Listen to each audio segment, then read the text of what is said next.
Welcome to the Linden City Council meeting. If we could all please rise for the Pledge of Allegiance.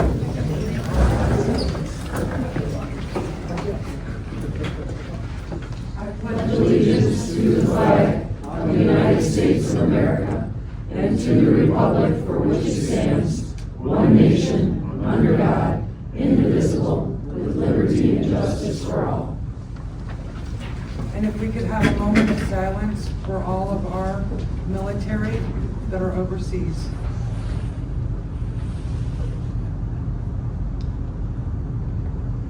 You may be seated.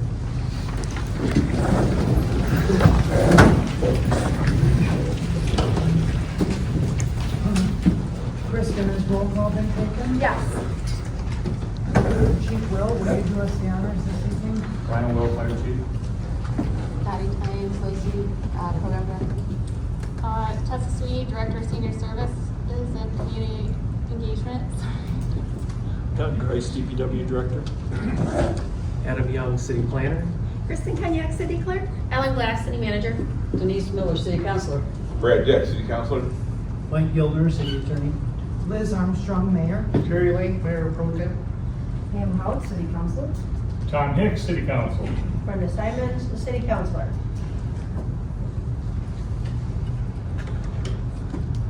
We have 2 items of correspondence. Those could be entered in. One is the Historic District Commission 2025 Annual Report. And the second is Downtown Development Authority, DDA Board Annual Report. I'd like to thank both of those commissions for their annual reports. Who's talking? I can't hear it. I am so sorry. I'm going to try to sit on the microphone. How about that? Is that any better? Yes. Okay, all right. I apologize. I'm trying. All right.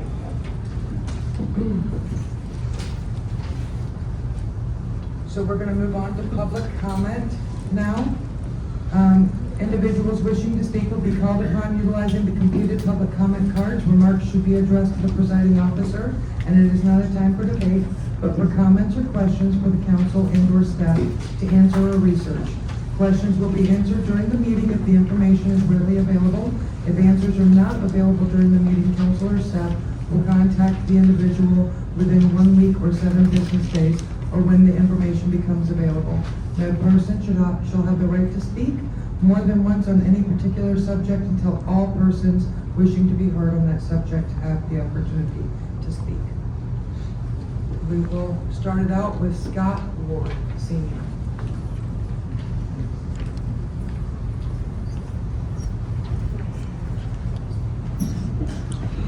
Good evening, my name is Scott Ward, address 602 Silver Lake Court. I attended the public hearing with the Planning Commission a few weeks ago about the rezoning for 1013 North Bridge Street.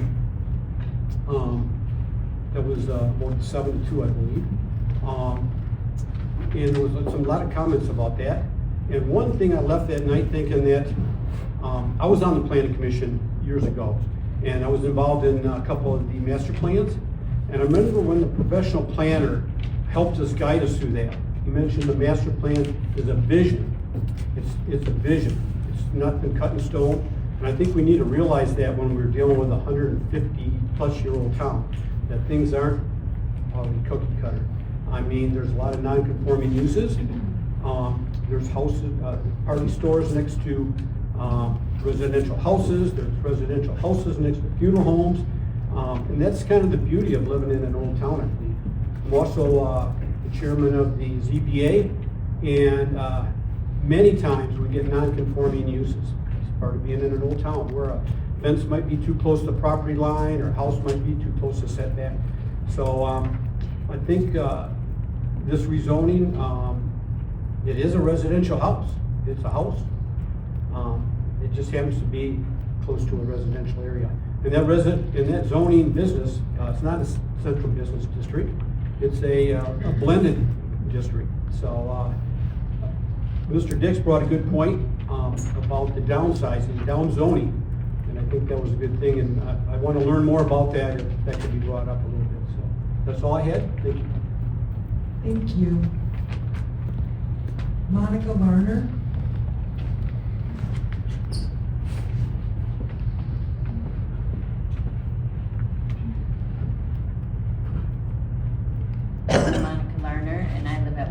2 West Ralston. First off, on parking, we still have a problem with parking. So, case in point, Wednesday, February 4th, I was trying to park downtown to get pasties at the Masonic Lodge. I circled both lots and the block 3 times. I ended up having to park at the VFW Community Center lot, and then I had to walk in the street because the sidewalk was not cleared. So double there. So I walked down North Bridge to the dog groomer. So the businesses that are there in the North Bridge district there. So there's businesses on both sides of the 1013 North Bridge.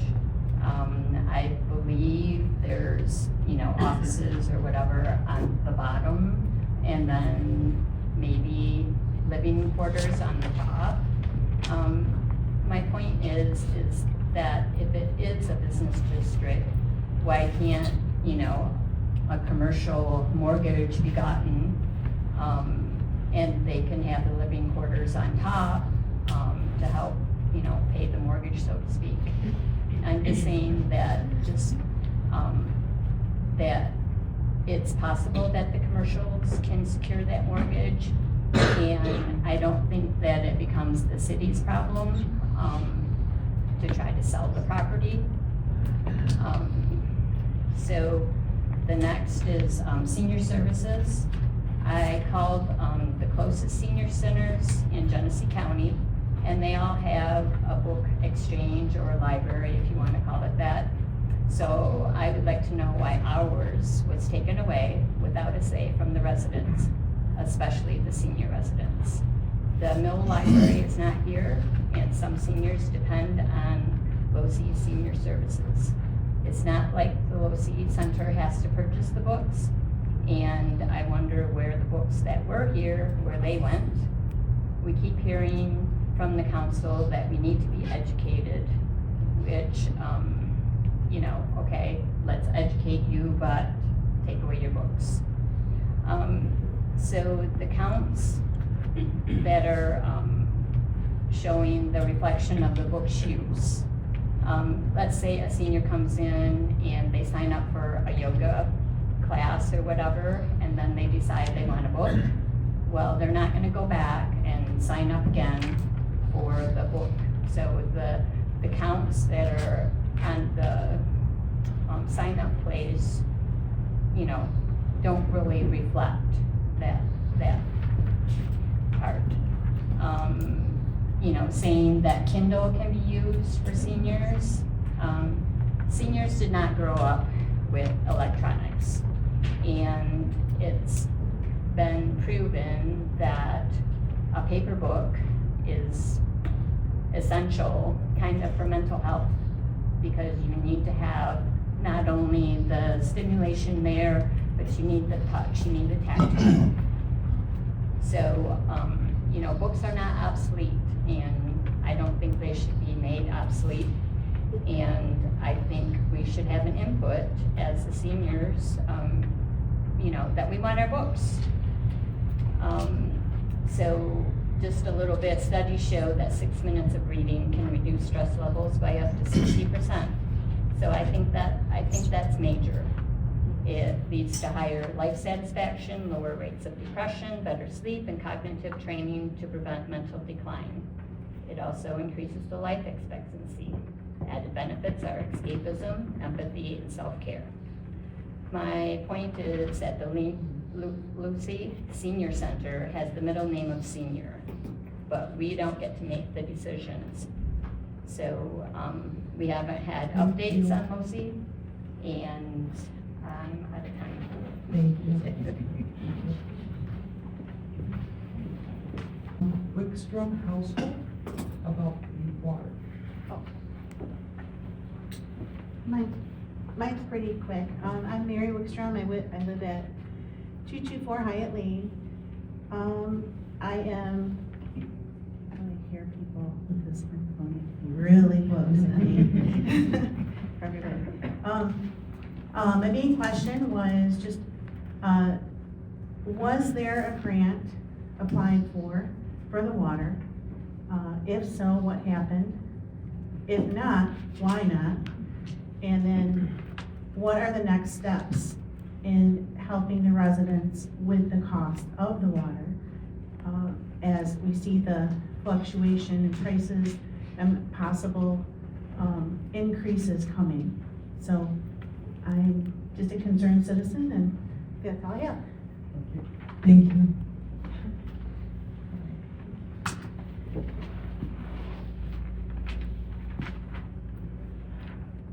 Mr. Morgan, is it okay if would you like to speak before your agenda item, or would you like to speak now?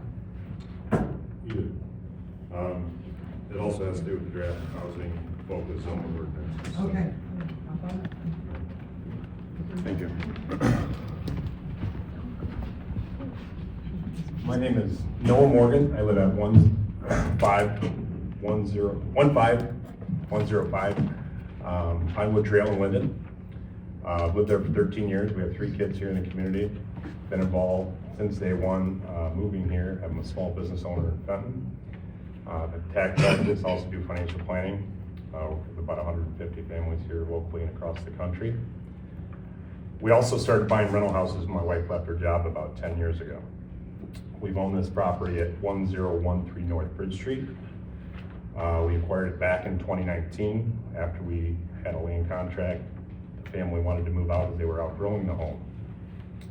It's been a great rental for us. We're just ready to move on. Tired of getting phone calls at 11 o'clock that the water heater went out, that the furnace isn't working, and somebody didn't change their filter. It's a great rental house for a family. We've had 2 families while we've owned the house. One had a young daughter, and the second family was a blended family. They each had kids, so there was 4 kids living in the house and boyfriend-girlfriend situation. We got a phone call in November. There was a medical emergency that she needed to move out of the house for medical reasons. And at that time, it was a sign for us that it was time to move on. Prior to that, we reached out to Adam Young, and there was some zoning ordinances that were planned that they've been working on for over a year. That was presented to the board, the October 23rd, 2025 draft, proposed text amendments. It's about a 200-page document. These are basically ordinances that regulate each and every district of property use that can be used in your city, from residential, medium density, high density, R1, R2, R3, commercial, industrial, or in this case, local service district. Does anybody in the audience, have they ever heard of a local service district? No. Okay, that's fine. The local service district, for purpose, is designed to primarily for the convenience of persons residing in the city, providing office, limited retail, business services that serve adjacent surrounding neighborhoods. Permitted uses: executive, administrative, professional accounting, writing, clerical, stenographic, drafting, sales offices. More sales offices. Medical, dental offices. There's a dental office, brand new one across the street, it's beautiful. Banks and credit unions. We've got 2 or 3 banks, I think, in Linden. Public parks and playgrounds. I don't think we're gonna tear down a house next to a railroad and put a park there. The photographic studio. I don't think anybody's gonna go into a 110-year house with a field stone basement. I'm just gonna, you know. It's been 3 minutes. Oh, it's been 3 minutes? Yes, sir, I'm sorry. The recommendation was to add line F, a single-family dwelling or any use building or structure accessory thereunto. Thank you. The second part was multiple family dwellings and Thank you, second sir. floor and above. Thank you. I just want to make sure that there was 2 line items that were recommended to be added. At this point, I feel like there's been a, Thank you. Madam Mayor? Yes, Go ahead. you can speak on this. This shouldn't have been said during public comment, we should have addressed it during the discussion. Even so, we're subject to the 3-minute Right. limitation. Right, so- right. So you can, when we speak on zoning, you can come back and Perfect. finish? Thank you. Yes. There's quite a few for the senior center. So what I would like to do is hold those until that is up on the agenda, if that is agreeable to everyone. Okay? That way everybody can have their opportunity on that agenda item. All right? Moving on. Madam Mayor, I would like to make a motion that we move the discussion on the item A, on the discussion items, to the end. I think that's gonna be kind of a long, drawn-out discussion, that could possibly even take more than one night. By doing this, I think this will allow us to complete some of these other items that are on the discussion items list, so that we can finalize some of these. Then if this one happens to run over, we can make that decision later on. So I would like to make a motion to move item A down to below item F. Support. All in favor? Aye. Aye. So A moves. Madam Mayor, I'd like to suggest that we move, low CE up to A.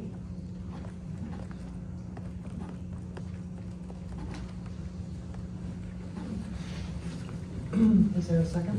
A second. All in favor? Aye. Okay.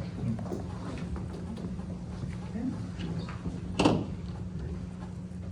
right. Is there a motion to approve the consent agenda? I make a motion that we approve the consent agenda. I'll second it. Kristen? Dick, Yes. Miller, Yes. Hicks, Yes. Simons. Yes. Link, Yes. Armstrong, Yes. Howard. Yes. We are down into our discussion items now, and we're going to start with the senior center. So I will start calling out the residents for this. Roby Deese.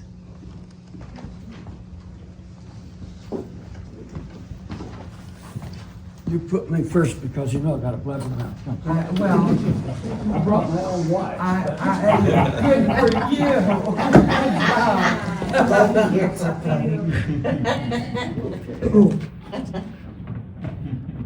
Well, I like to start out, can you hear me? Yes, sir. Is this thing working? I like to start out on a positive note. That's going to be to say that since the city took over, the maintenance of this building, the running of this building has been very good. And I appreciate all those people from the city who helped us here to remove the snow and cut the grass and keep the building looking good. And with that being said, there's some other things that I think need to be said, because if I don't say it, you don't know it. The reconstruction was very good, but it took away 2 rooms that were private rooms. And one of those private rooms housed our library, and something needs to be done about that. The back porch is gone, and that created a major storage problem. And I don't know if you have plans to build something else to take the place of that. The old board had plans that didn't ever happen. What is in this room? We've got the refrigerator, cleaning supply cabinet, the Clavinova, that's a music machine. We've got the music storage for the chorus. We've got a bunch of round tables. We've got stacks of 2 different kinds of chairs. We've got 30 balls. We've got a coffee maker, a tall shelf that is doing nothing but standing there. And we have a pool table buried under there somewhere I'd like to play. The exercise machines that we had when we were in crisis, Carl sold those to make monies. We could use some exercise machines. The lounge room has become an office, which is used infrequently. There is some space in there that could be utilized for storage. The annex on the west wall that way. Has room enough for bookshelves. There's a TV on 2 walls. And the music cabinet could also go in there, and a clavinova could go in there. That would be 2 items out of that crowded storage room. The office area back here has several rooms, and I know that we have 3 people who work, and all of those 3 rooms are not used. And there's room in there for some storage of something without interfering with whatever's in there. In this hall out here, you've got a maintenance room at the corner. You've got 2 other closets on the other side of the room. And then I'll say this about the round tables. They're hard to use. They're infrequently used here. They may be stored someplace else. The chair stacks, how many chairs do we need? They're used frequently for movies, Thank you, etc. Mr. Dees. And 3 minutes, Roby. okay, 3 minutes. He doesn't have his hearing aids. Okay, thank you. The thing I'm saying is that I think we can get some creative heads together and do something about that mess that's in there. And open that room up. And Thank you. leave room for activities for other people. 30 balls, that takes up most of the space. Thank you. Thank you, sir. Right on. That's what he said. Alona. Goody.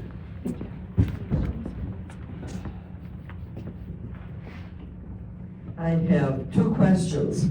The first one is, when are the bookshelves and the books coming back into the LoSI building? We had several large print books, some of which I purchased and donated, and I certainly hope that they were not discarded. The second question is, what happened to the promised advisory committee to be composed of active LoSI members? I suggested the committee so that there would be people that LoSI members would feel comfortable approaching with suggestions and problems. If this committee has been established, we don't know who those people are. And if the committee has been established, we should know who they are so that we can approach them. That was the whole purpose of why I suggested this in the first place. That's all I have to say. Thank you. Thank you. Karen Wickstrom.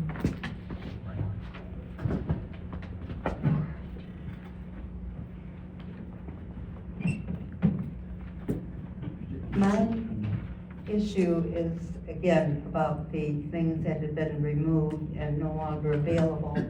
Not only the books, the puzzle, pool table, and the communication between staff and the senior members. One of the things with the senior members, the older and more vulnerable segment that cannot or will not play pickleball or do some hard yoga or hard exercises. We enjoy the social ability of playing cards, talking back and forth, talking about the books that we took out perhaps. And it's very difficult to be able to say, well, I want this book or that book, can you send it here? No, that's not the issue. One of the things, and this was in the, this was online and it's available, was the senior monthly log as to services for the library. This is from January of 25, March, and May of 25. 382 services were recorded for the library use. The last month of 2025, 0. So that's 382 times these were used in 3 months. I don't think you have that number for some of the other activities. The pool table, again, that was used over 139 times. It's no longer available. Fortunately, I play cards. We take our cards with us wherever we go, so we don't have a problem with finding a table to play at. My thing is, please keep in mind the accessibility for the seniors that don't participate in the heavy sports. And sure, there's other places to get books, but you know what? This is our senior center too, and I think we have a right to have these books, puzzles, and pool table available. It is called the Losi Senior Center. Thank you. Thank you. Thank you. Susan Keith. Can I see my paper so I can remember what I Yes. made?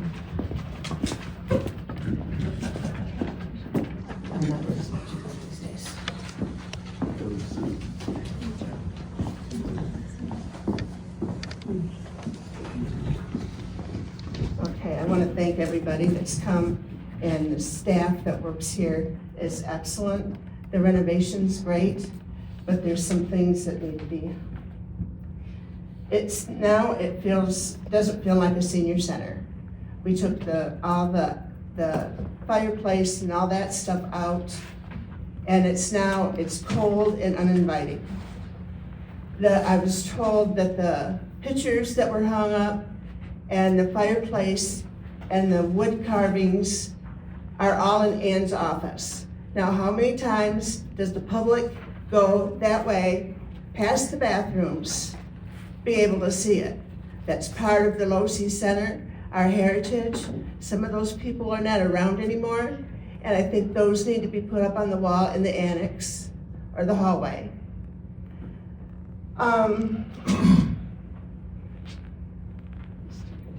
The pool table again. It's a large social area. I was doing puzzles in the pool room, and it was awesome. Now the pool table is not there. It was donated to the senior center. It should be able to be used by the seniors. I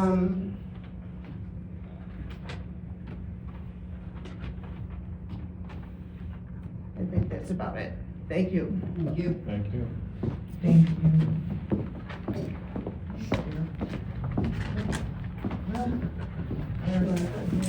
Yes, thank you. I'm gonna try very hard not to mess up the last name.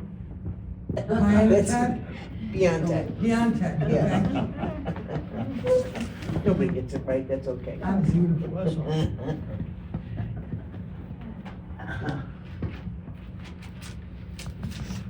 I'm Darlene Piatek. I do live in Linden.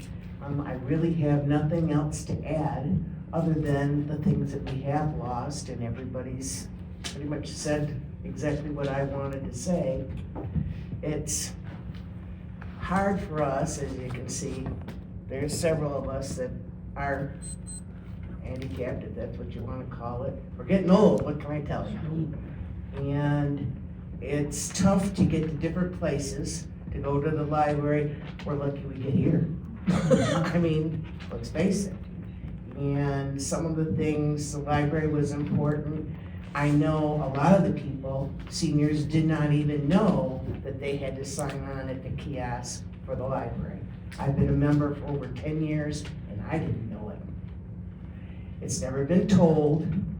Now, they said, well, you should look. Well, who's looking on the kiosk to see if you have to check out a book? Come on, really? And like Ramon said, that you went to yoga or you went to cards or whatever, and they would leave whatever activity they were doing, walk in the library, pull out a book, and walk out of the room. Come back and return it and do the same thing. But yet they don't have that logged sometimes. I mean, last time I asked, they said 3 people, so the library wasn't critical anymore. Well, just because that's a week or a month, how many people didn't sign the book out? You don't know. I think the communication is lacking on telling us some of the things that they would like us to do. I mean, you can't do what you don't know, right? And if you don't know it, you're not gonna do it. So, I mean, there's two sides to the coin, theirs and ours. Neither one are wrong, but it remains to be seen what we should do or what we shouldn't do, can do or can't do. That's all I have to say. Thank you. Thank you. Are there any other residents that would like to speak on this topic, the senior center? Going once? Okay, we're gonna go to, Ellen, do you want to answer these now or later, or Tessa? I guess it was on the agenda, it was requested to be on the agenda, I don't know if you guys want to as Okay. council members then, you know, Okay. but I'm happy to answer any of the questions, and so is Tessa and the staff, so. All right. Do you want us to do that now, First, or- I'll start with Denise, and then Denise, you can hand it over to Ellen. Because Denise put it on the agenda.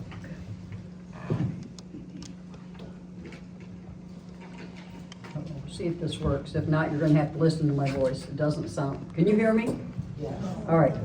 Normally people can. They don't. So, I was asked to, listen to some really serious, issues that you all are having here at the LoC. You first approached me and told me how much you loved it here and how welcoming you felt here and how you have your friends here and you count on each other. Go to your, play cards and you know when someone's missing. You know, see someone that didn't have a meal, you guys realize all that. This is your home, away from home. I think taking things and changes are very hard, you know. When I came and I listened to, when I was running for the board, I listened to the seniors. And one thing was very, very clear, is that you guys wanted to be heard. You guys want, Ramona from the very beginning said, we need to have a little committee, a little group, extend it to everyone. Come in and give your ideas and give your, not really complaints, but suggestions. And I think that's really needed.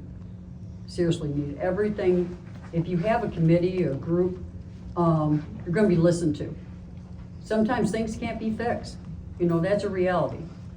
But there can things that we can do to make it easier. I hear about the library. Can we make another closet for it? Probably not, but there's other things we can do. And I know I've talked to, you know, Tessa, and she was saying that maybe we can get a book stand or something to make a smaller library, that we still have the books in here. I think the issue is maybe some storage and how to put the balls somewhere, just work together with it. But I'm all in favor for the seniors to have some kind of a group once a month, get together, everybody, not just, you know, the card players, but everybody, and give some suggestions of what you guys want. This is your building. I'm at the age where it's kind of mine too. So I'd like to continue to listen to all you, and hopefully between the city, and we have the best staff. I'm gonna tell you right now, Dottie, Tessa, all of them that work here are amazing. They really are. And they give everything they have. So I think working together, we can get this fixed. Thank you.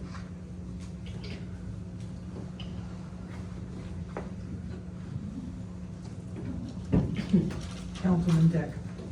I thought you were going back down. Well, I thought I was trying to make stuff. A couple questions. I was on the LoC board at one time, the old one, back in the day. So I know what you're talking about, clocking in, signing in for books or library or whatever you use. At that point in life, all that mattered is you swiped your card, so you're logged in as a individual account. It didn't matter where you went. So it's very possible some people don't know they need to do everything. And that's my other question is, do we have like a new member orientation when we have new members come in?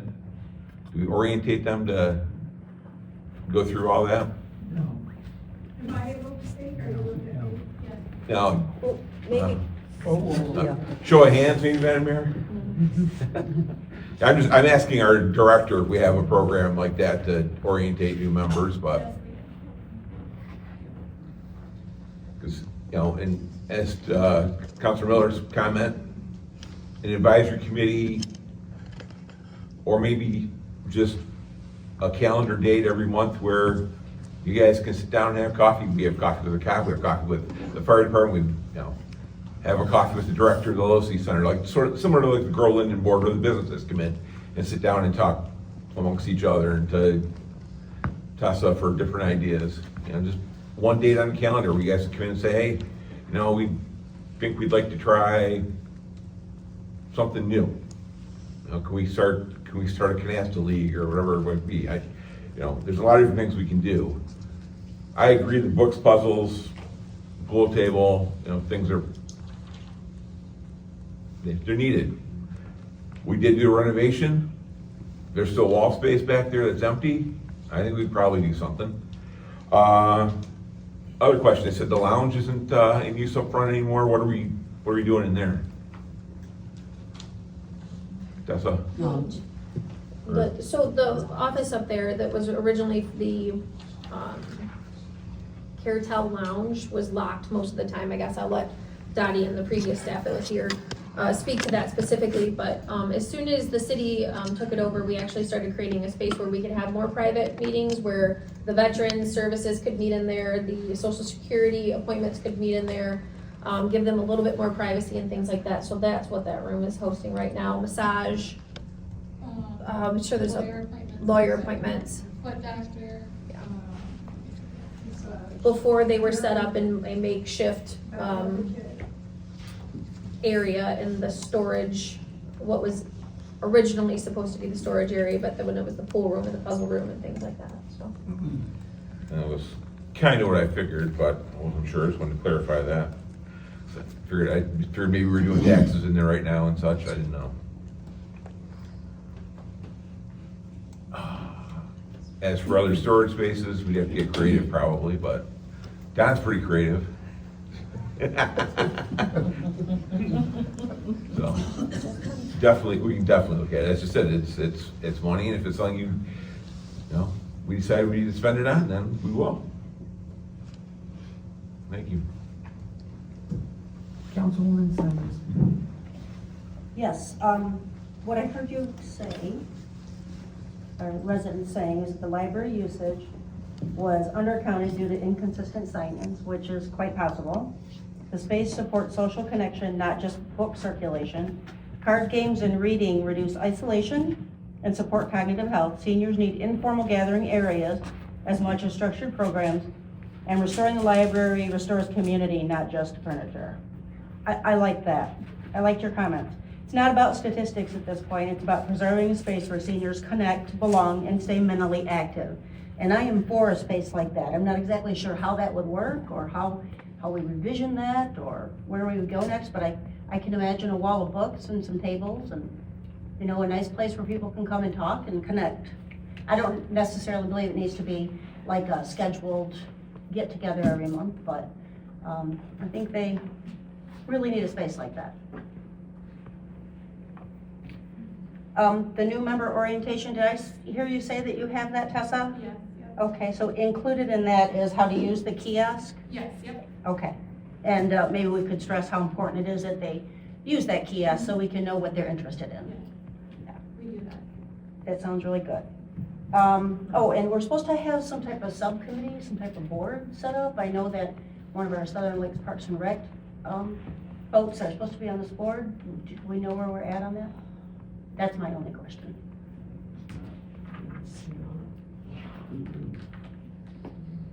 Councilman Hicks.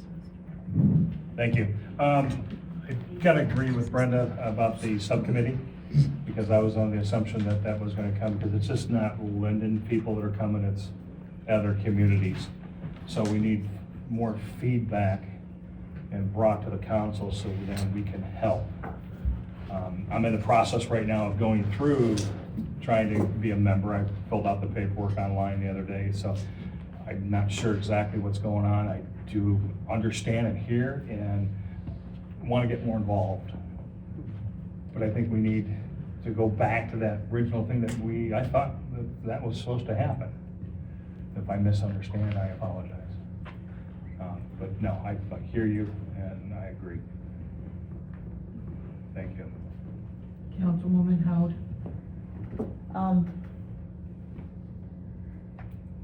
So,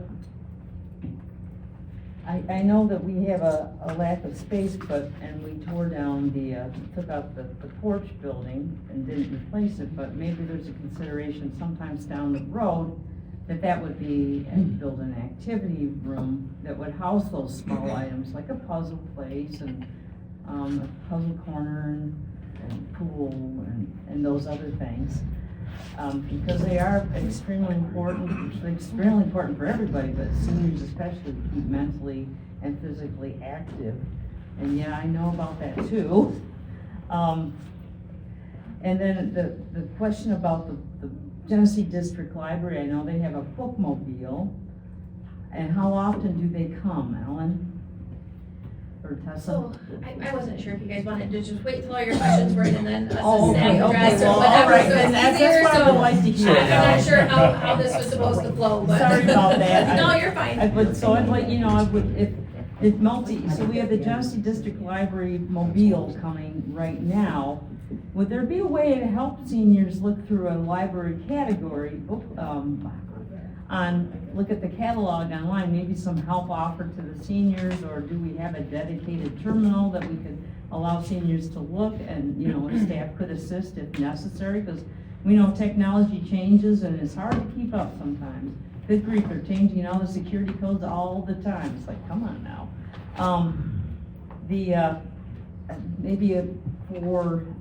Offer a refresher course, refresher on how to use different LOCI system, or what LOCI has to offer. What I'm saying is maybe it'd be a good idea to just have an informal meeting with some seniors and advertise the time, say, hey, here we're gonna talk about what we have, just to keep you in mind. The other thing I think is that, like with Brenda and Tom, that we do need a subcommittee, but it's got to take in the community. A community that would look over LOCI improvements, or what seniors really want to see happen at LOCI. So take in consideration seniors that come in from other areas of the county too.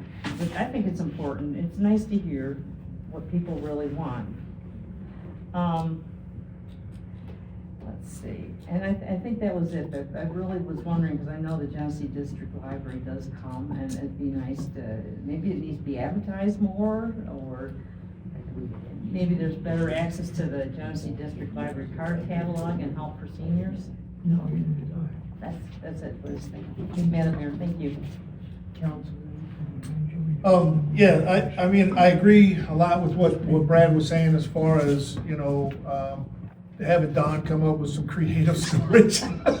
Sorry, Don. No. You realize the porch fell down, we didn't mistake it. Right. We understand that. But if there's a way, because from talking to some of the seniors, the pool table room has kind of been taken over by some of the, is it yoga balls or some storage? It's been used for storage. So if possibly, if we can, and this would be something that Tessa can definitely take care of. And let me go back and say, since the city has taken over, as Roby said, there has been an improvement, and I have not heard the complaints. And anytime you undertake a major move like this, there's gonna be some hiccups. And this library very well is just one, it could be one of those hiccups, right? It's obvious that it's important to the seniors that wanna come in and grab a book. Maybe a lot of those seniors, it sounds like from the ones I've spoken to and some that have spoken tonight, we're not aware of having to sign out the books. It was kind of a walk up, grab a book, when you're done with it, bring it back. Maybe we make more of an effort to let the current members and new members, it sounds like the new members know about it, but let them know, hey, this is how we track what stays, because everything can't stay. You can't add items and have everything else stay, but by letting everyone know, hey, if you're getting books, let us know, because that lets us know how important it is to you. So kind of go along those lines. The storage, if we can find some way, those items that aren't used all the time, to free up some space for things like the library and or the pool table. I know there's currently an advisory board. I don't know if it's 100% put together with Southern Lakes, as you had mentioned. And that might be a 10,000-foot view of what's happening at the LoC Center, but maybe you go with that one, and then maybe along the lines of what Brad was saying, have a monthly, we'll pay for the coffee, Tessa, and, have a monthly meeting with individuals that actually frequent the LoC Center so that they could give their input directly to Tessa, and then Tessa can take that information and give it to the overseeing advisory board so that everybody's voice is heard and their input is brought forward. One other thing that was brought up to me when somebody had talked to me was that the login is not easily accessible to someone who is in a wheelchair. So I don't know, I've never logged in, but if that is something we can change, that would be great as well. And that's all I have. Thank you. Thank you. All right, so I first want to start off by thanking the staff because there has been a lot of great improvements. So I had checked, and correct me if I'm wrong, we are still the board of directors for the LoC Center as council. And so I'm wondering a few things, because I'm on Southern Lakes with Brenda, and so we did see that, and I'm wondering, when is that gonna come? When are the names gonna come to the board of directors, so that we know who is even on this advisory board?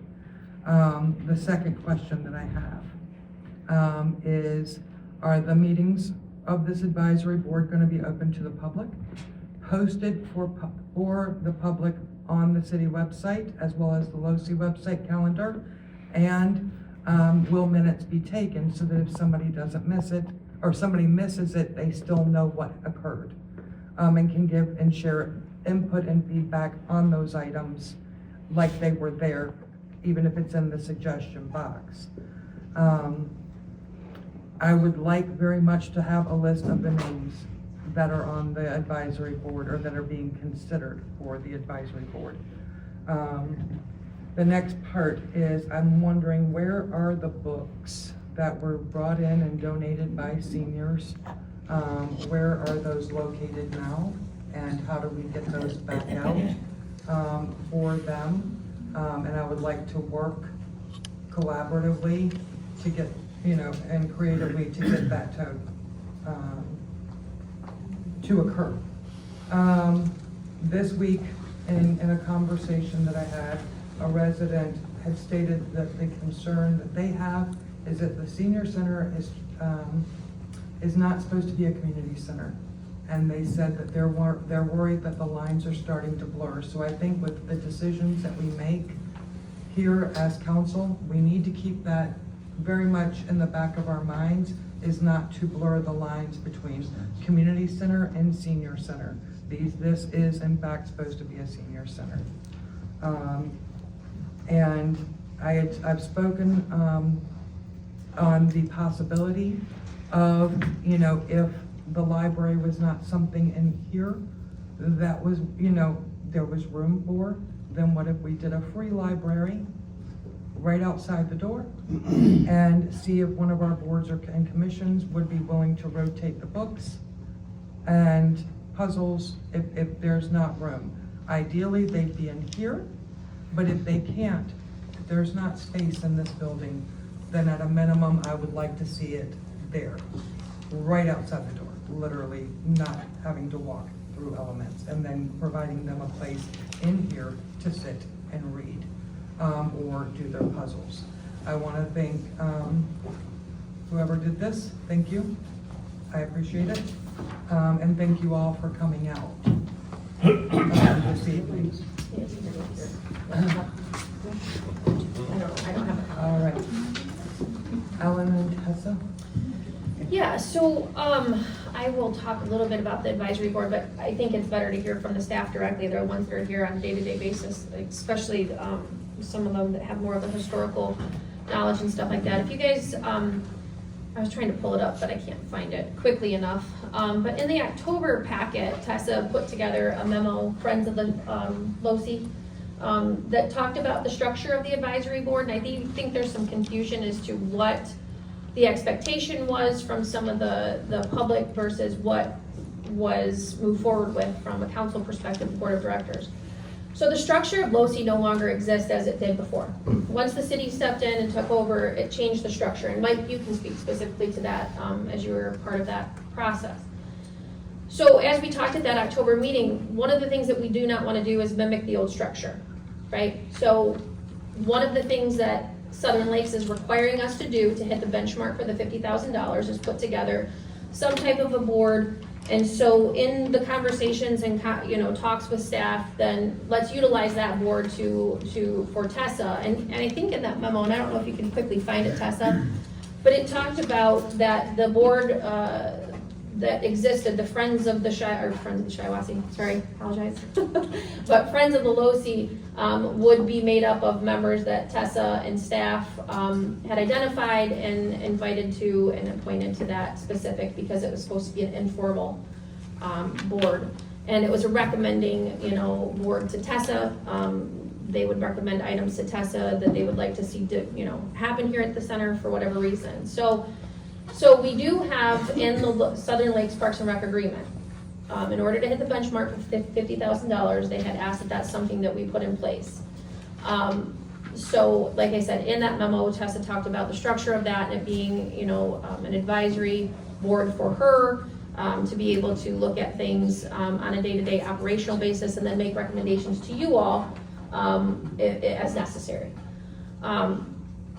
I'll also speak a little bit about the story, and I do know that Tessa has reached out to the members of that. I think they have an upcoming meeting. I think you've actually given updates in your previous reports and things like that, and I don't want to speak for you, but I think that you can update council on that. Going back to 2013, when the building was designed, the pool room was originally a storage area. They took it away to put the pool table in. So then that pushed all of the items in storage out into the offices and things like that. We can gladly take a stroll around the building and look at all of that so you guys can see that. So the problem that it created that I was not, I guess, I was concerned about for our staff. We have a lot of items that are donated for medical. We do a lot of donations for medical equipment, things like that. So we have a variety of shower chairs, portable toilets, walkers, wheelchairs, canes. They were literally piled and stacked on top of each other in the offices and things like that. We don't have a way to sanitize anything that comes in here. That's not what our capacity is. Not only that, we were getting a number of books, boxes. It seemed like a lot of times it was becoming just a donation center. So all of those things were taken into consideration as we were talking about the annex and the renovation of the annex. And so those were things that were taken into account, that we truly needed some storage. The mechanical room that exists in the hallway, well, we also got to be mindful of fire and building codes and make sure that we're not piling, stuff on top of each other and mechanical equipment, things like that. We try to use every inch of storage that we possibly can. As Don already mentioned, the room that existed out back, the sunroom, that was something that we acquired, I guess we inherited when we took on the operations, and tried to deal with it, as efficiently and financially as possible. So Tessa and them have explained several times that the annex is not a finished product. She's trying to work on some more items that would make it more warm and inviting and things like that. The services that were the underutilized services were the pool table and the library services. One of the things that council has talked about, especially since coming on, is talking about tax dollars and being efficient with those tax dollars and making sure that, we're being as financially responsible as possible. And one of the things that we talked about was, okay, we have Genesee District Library Partnership. How can we leverage that, right? So they do offer, Pam, I apologize, I don't know that they offer a home or a mobile unit, but they offer homebound services, right? They have a whole process that you can go through as an individual, and they will deliver them right to your door. You can put in your likes, all of that stuff. Tessa can speak to that specifically. I know we've advertised that out there. We have a book club organized through Genesee District Library that they come, or it meets monthly, I think it is, Tessa? Okay. And we've actually talked to them, and Tessa's been in talks with them since we've closed things down to partner with MTA and GDL about having a service that gets individuals over to the Fenton Library while the Linden Library has been closed down.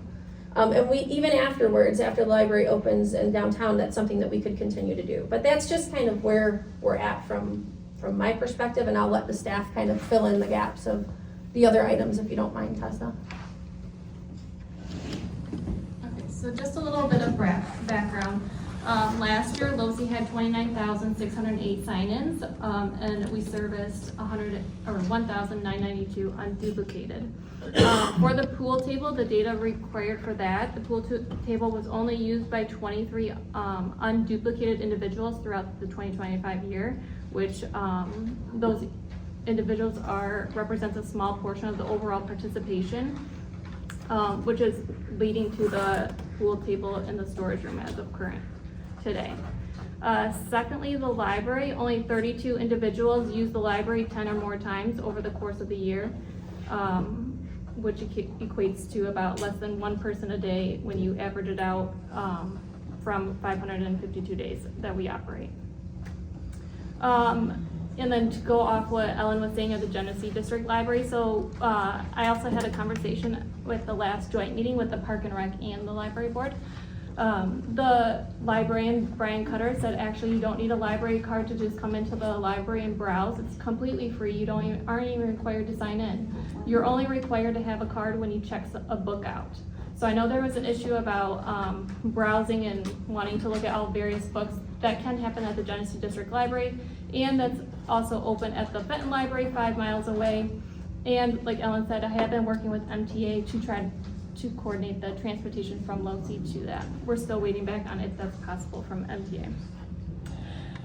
The puzzles, when we were open the floor for basically come and get the puzzles because we are doing remodel, staff was left with a bunch of abundance of 1,000-piece puzzles, kind of signaling that people are only wanting the 300 and 500-piece puzzles, and those are easier to handle and completed by senior adults. They also use 300-piece puzzles at senior winter games. The senior center does continue to offer socialization throughout the year, including card games, puzzles, like most have mentioned, group activities, social events coming up, like the comedy show coming up. We have offered other GDL events, such as the Honeybee and other informal gathering times. Like if you could see down during lunchtime, people just are sitting there watching TV and talking about whatever they got going on in their day. When we were also addressed about what is the age group level of what from 55, which we service through 85. The top classes for that were arthritis exercise with a long list of gentle flow yoga. And then the next was arthritis exercise as well. Those are the most attended classes here at LOSI. Kind of gauging from the usage of the balls and the increase of the exercise classes for the news class. When we weren't, since the MTA trolley has stopped, we were also partnering at the time with the Linden shuttle, as most of you know. That was coming in with a partnership, and the Fenton trolley was also making a stop in the downtown of Fenton, which was also free for people to take that transportation and getting them to the Linden Library, or the Fenton Library, excuse me, during that time.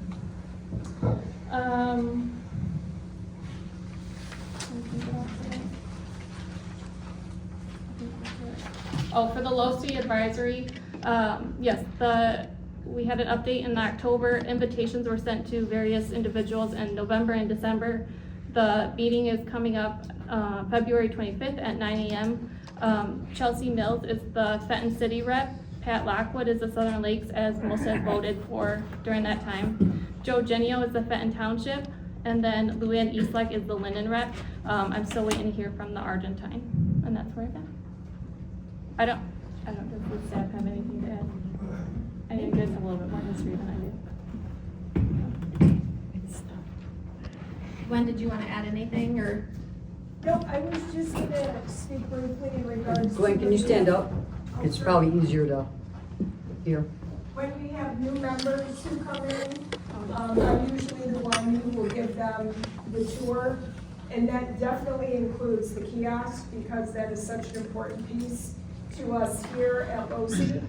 So I let everybody know, I show them, I walk through, I have my little card on my badge so I can actually pull up the computer and show everybody exactly what has to be done.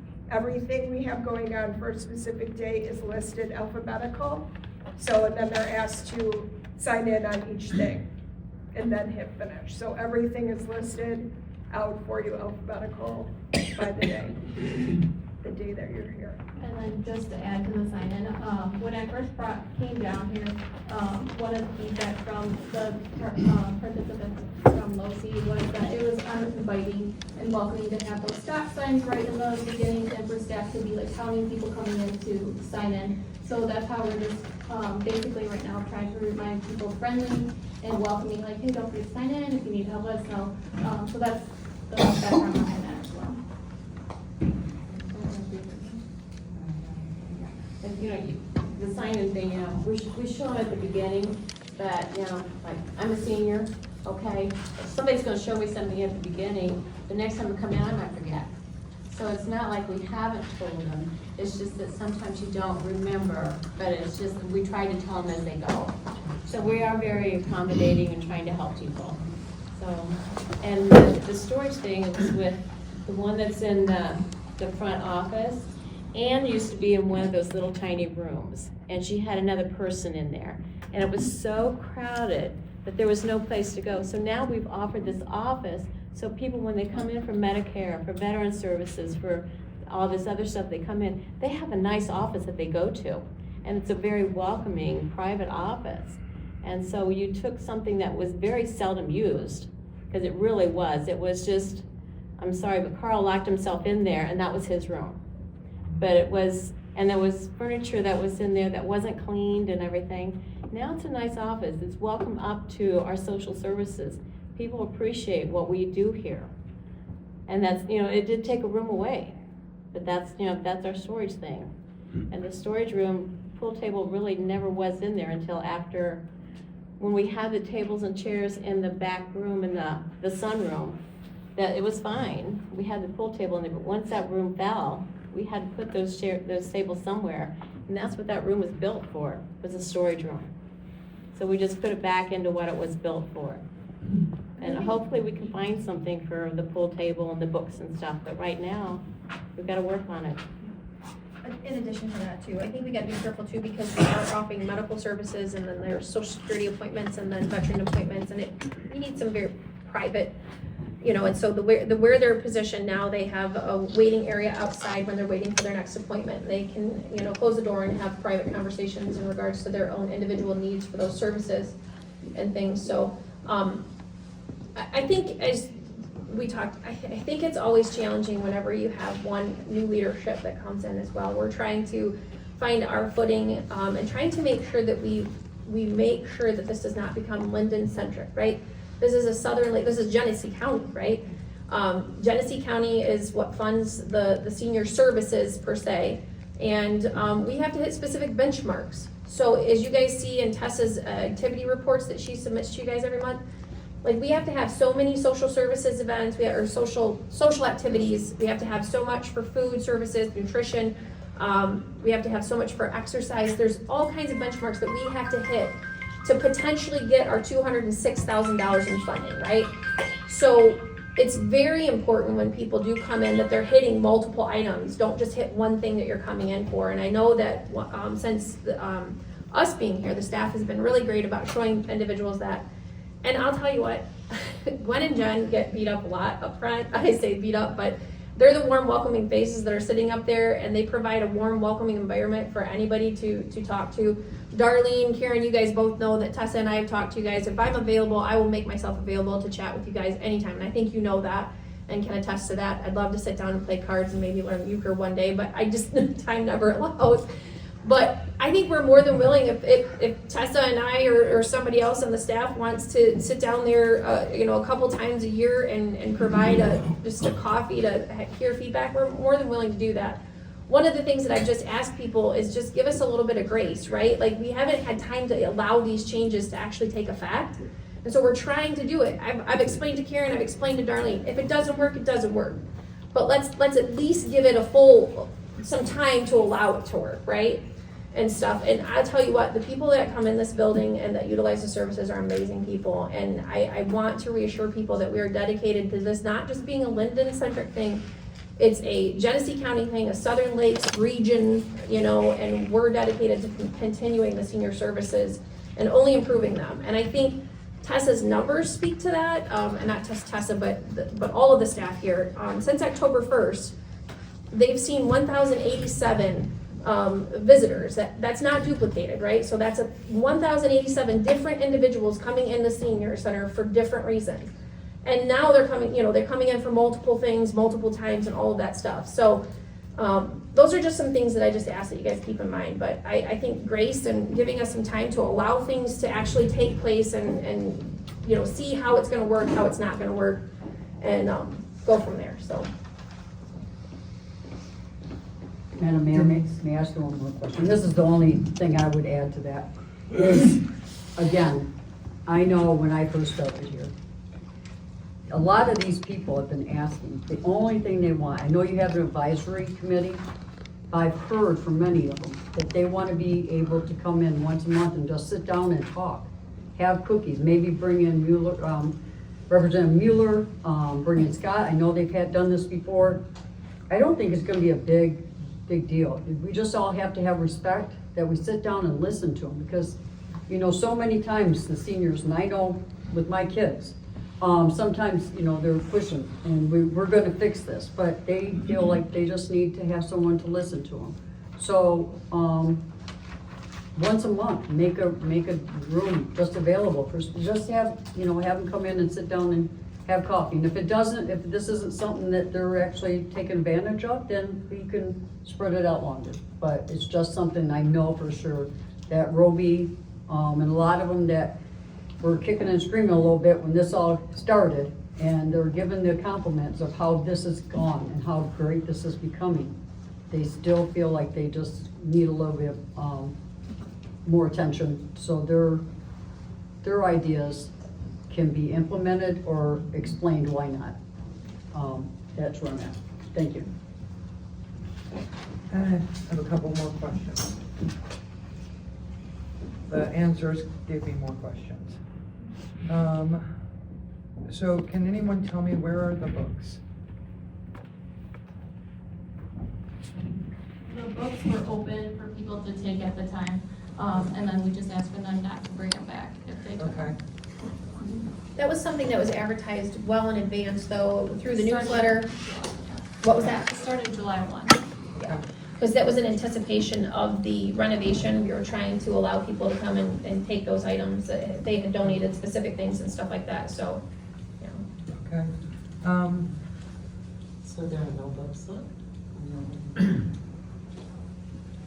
Are there books left? No, No, there's no books left. not that I'm aware of. Are we storing any out in the bar? No. So the other one is, who selected the board? The advisory board? I think I explained, and Tessa explained in her October memo to the council, it was appointed, Tessa would, and the staff would identify the members. Okay. The next question that I have is, are we going to go back at any point to quarterly or any type of LOC board of director meetings? At any, even if they're quarterly? So just to further explain it, we don't have a board of directors, it's the city council, it functions as another department of the city. Okay. Alrighty. Madam Mayor, it wouldn't take 10 minutes to get books. The Love Books has storage. So, I mean, I don't see that would be a problem to restore, a couple bookshelves. Just for your information. Thank you. Madam Mayor, okay, just a couple of things. I know you mentioned the finances and that has to be watched. But I mean, from talking to some of the residents, and it was mentioned here that, when it comes to the books, people just walk up and take them. If the books are all donated, as Brenda mentioned, if they're easily available, it's only matter of taking up space. You know, it may be a little bit more difficult to request people to come up and sign those books out if you don't have somebody, you know, visually watching what books are coming and going. It doesn't seem like it was a problem in the past, just letting it run that way. They don't have to sign out individual books. When they come in the kiosk, there's a number of items that they can say that they're here for. They can just simply hit library. But we're not worried about title specific. Yeah, right, okay, all Yeah, right, great, yeah. all right. And then, like, from the pool table, is this a, like, old coin operated, it's just a regular pool table, okay?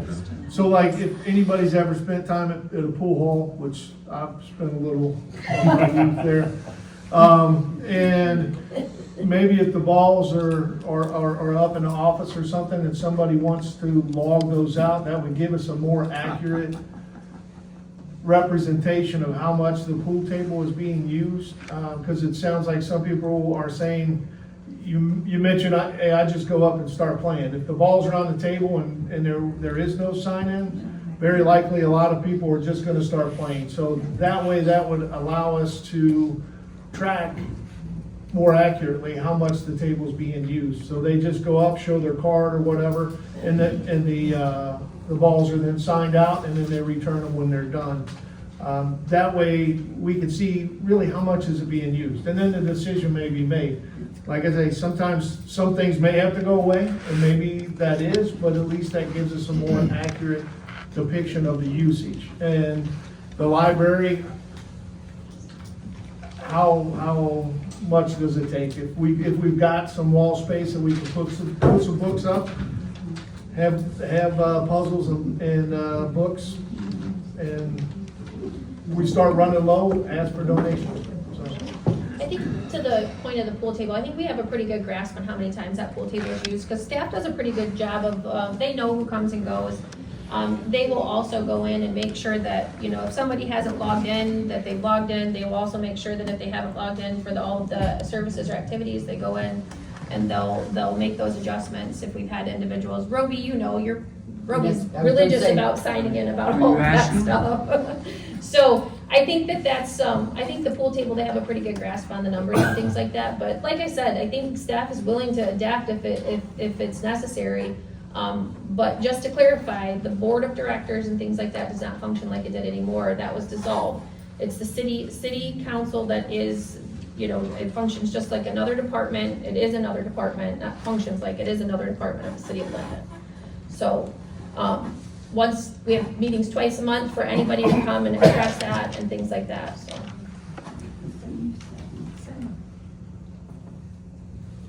Any other questions? Madam Mayor. Roby, you shoot a lot of pool? You I mentioned. can't get to the table. What's that? I can't get to the table. Okay. I can go You're down to used the bar after 2 o'clock. Okay. Is it, I mean, do you feel like a lot of people, how many, It varies. If people know the table's available, they'll come. But if they can't get to the table, they're not gonna come. It's a regulation table. It has 3 slate pieces, and they're waxed together, and it's a high-quality table. okay. Okay. Regulation It's size. a big social issue. Because some people, even though they're not shooting pool, will come in there and shoot the breeze with everybody. We have an audience. And there's not too many things the men can do. They don't, crochet and knit and sew. They can do some exercise classes, and they've got woodworking. But there's not many other options for the men. Okay, thank you. Thank you. Can I make a final comment? Is that okay? I just wanted to thank you, Ellen. Thank you for restating that. I don't know where in here, I forgot that, but that is true. LOSI functions as a department, just like our police department or DPW. And the director has an advisory team, and you're starting up, what is that first date, Tessa? February 25th. Okay. So anything that comes through there on our, our communications, anything about, issues with LOSI, they should always be handled, here with us. And Tessa is the person that speaks for, her department. So, and we will give you that grace, Ellen. Very sorry about that. I think that this long letter raised a few concerns for us, so we got a little anxious. But thank you for explaining, and we look forward to better things coming. That's it, thank you. All right, with that, we're gonna close that portion of the vote. Next up is the conditional rezoning request for 1013 North Bridge Street. Thank you all for coming tonight.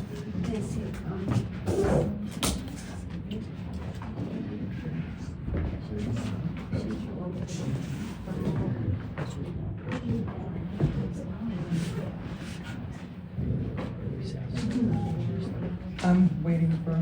Oh, okay. Madam Mayor and Council, would you like me to give an overview on this topic? Thank you. The applicant and property owners Noah and Danielle Morgan. They're requesting the conditional rezoning of their property located at 1013 North Bridge Street. The property is currently zoned LS Local Service District. They're asking for a rezoning to the R3 Single Family Residential District. The property currently contains a residential principal structure and a detached accessory garage. According to the applicant, the structure has been occupied for residential use for more than 125 years, and it's currently occupied as a duplex. The current LS district zoning does not allow residential use, and therefore the current use of the property as a duplex is non-conforming. The applicant is seeking this rezoning to the R3 district to make the residential use of the structure a conforming use. If it's rezoned to the R3 district, that is a district that presently allows single-family dwellings and duplexes as allowable uses. The applicant understands that conditional rezoning is something that they may, in exchange for a rezoning, that they may voluntarily offer conditions. The condition that the property owners have offered in writing for your consideration is that the property will only be utilized as a duplex or single-family residence. So if rezoned, that's the use that the applicant is essentially self-limiting this property to. The city's planning commission heard this request first, and they held a public hearing that was noticed.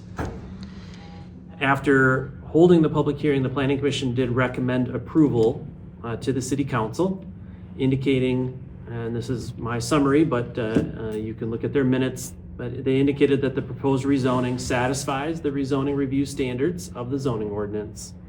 It supports the city's goal of protecting established neighborhoods. It provides needed housing. It supports affordable housing and allows a change back to the local service district in the future. We did, in the memo that I have in your packet, I did provide for your reference the zoning ordinances review standards for when you consider a rezoning request.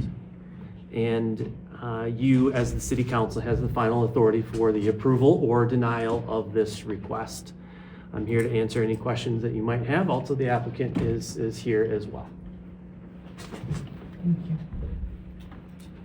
Madam Mayor, may I say something?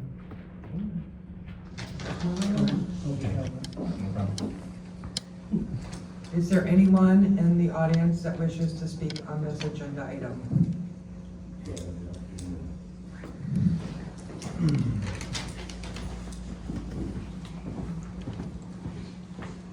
Again, Noah Morgan, 15105 Plainwood Trail, a property owner at 1013 North Bridge Street. Property's been vacant since November. We started this process back in July. Been in front of you now 4 times. I'm at a point where I'm at a loss and frustration with the city council. Mr. Jerry Ling, there was a 7-2 vote with the zoning planning commission, and you had 45 minutes of experience with no public comment and voted no on the issue. Give me an alternative solution to this property that no one in this audience has complained about for 125 years that you weren't even aware about until I brought it before you as a board. Please. I've reached out to you by email, no response. I've asked you to talk about it after the meeting, no response. I've asked you about conforming and non-conforming uses. I can't get an answer. Please help me before I have to hire an attorney and mitigate with a city council. costing other taxpayers time and money, resources. I'm at a frustration, I'm at a loss.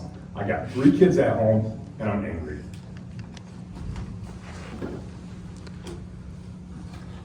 You got a lot of power. Next election, I'm gonna get behind any candidate who wants to get on this council, okay? That's who I am. I'm gonna support somebody who wants to listen to the issues in their city. No one's complained about this property, and it's been a property for 125 years. And it's been a residential use. Thank you.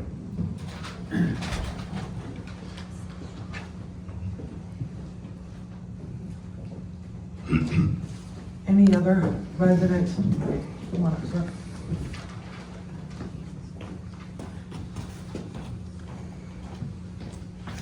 Scott Ward, 504 Lindenwood Drive. Just to back up what he said, Jerry, I think it was the December meeting, you actually said at one of the public meetings, you don't owe anyone an explanation, other board members. You said, I owe residents an explanation. So I'm a resident, give the explanation. Any other residents that wish to speak on this topic? Going once? Right. Councilwoman Simons. Well, I don't have any questions. I'm pro this change, so if I could say anything in their defense is what they come up and said is correct. That has been a residential property for years and years, so I don't see a problem with that changing. And we've made other changes like this in the city too, so that's all I have. Councilman Hicks. Yeah, what I have a problem with is the discussion item B will play heavily with discussion item G. We are looking at it with the item G of setting up our rezoning, and he's right in with what we're gonna be discussing in G. We cannot make a recommendation on something that we're not prepared to do yet because G has not been discussed yet and that has not worked out the details. So I have a motion that we move this until we get G finalized, and that way there we can now not be conflicting. Because if we do one thing now and do something 2 months down the road with G, then we're gonna be conflicting. There's a motion on the table. There's no vote being asked for 1013 North Bridge Street tonight. There's no vote, but I feel that we're just gonna be until we get item G finalized, we can't make an educated decision on item B.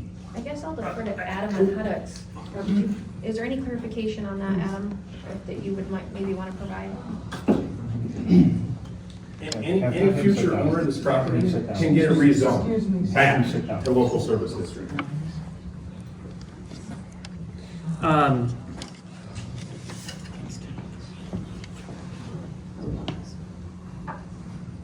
The item G, our proposed zoning ordinance amendments.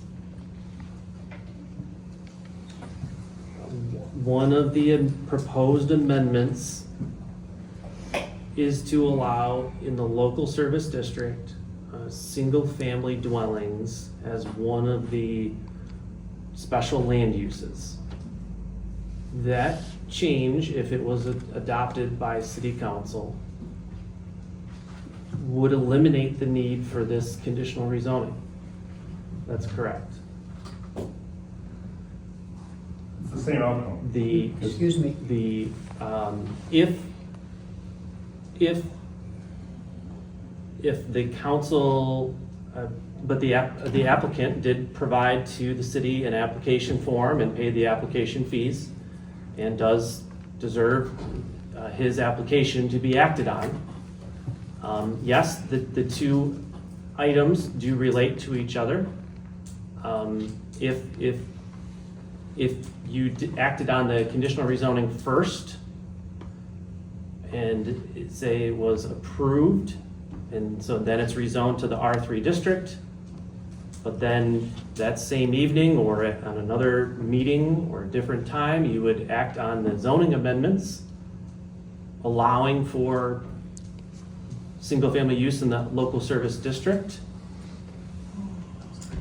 it is what it is. You'd have a property that's now zoned R3, and in the future, the applicant could ask for a rezoning back.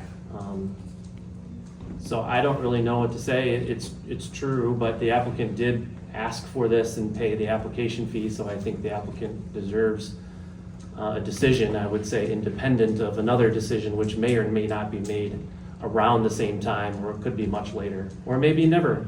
Maybe the amendments aren't adopted, we just don't know what the council is gonna do. So I guess I would recommend that you don't postpone just because it does relate to another agenda item, because they could go in completely different directions.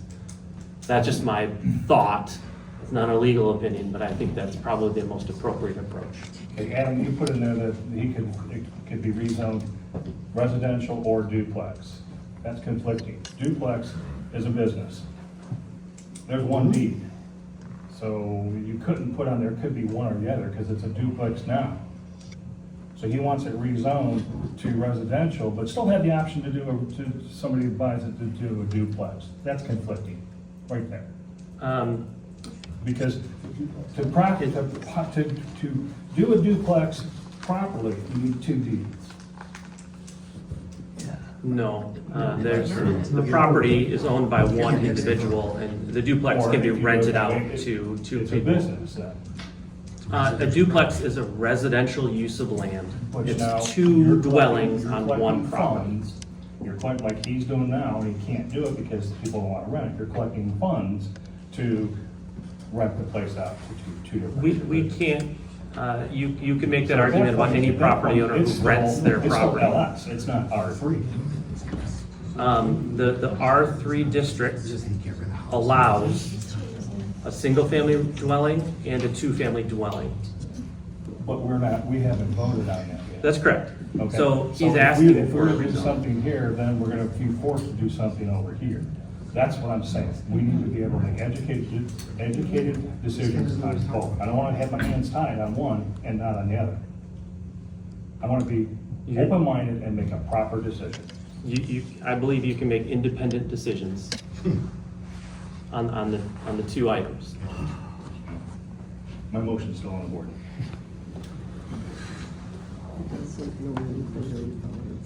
The R3 district allows single family and duplex anywhere in the city where you have the R3. But it's not R3 yet.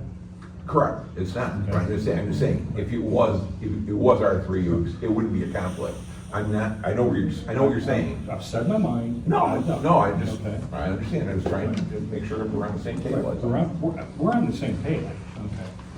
It's just, I feel that if we do one and before we do the other one, we can't do both of them the proper way. There's no vote tonight. Here, need support. I support. Can you please restate the motion? Excuse me? Can you please restate the motion? I'll be more than happy to. I feel that B, our discussion item B and our discussion item G are conflicting, and I would like to move B until we resolve the major issue, which is G, and at that point, then B can come back. It's a postpone, not a table.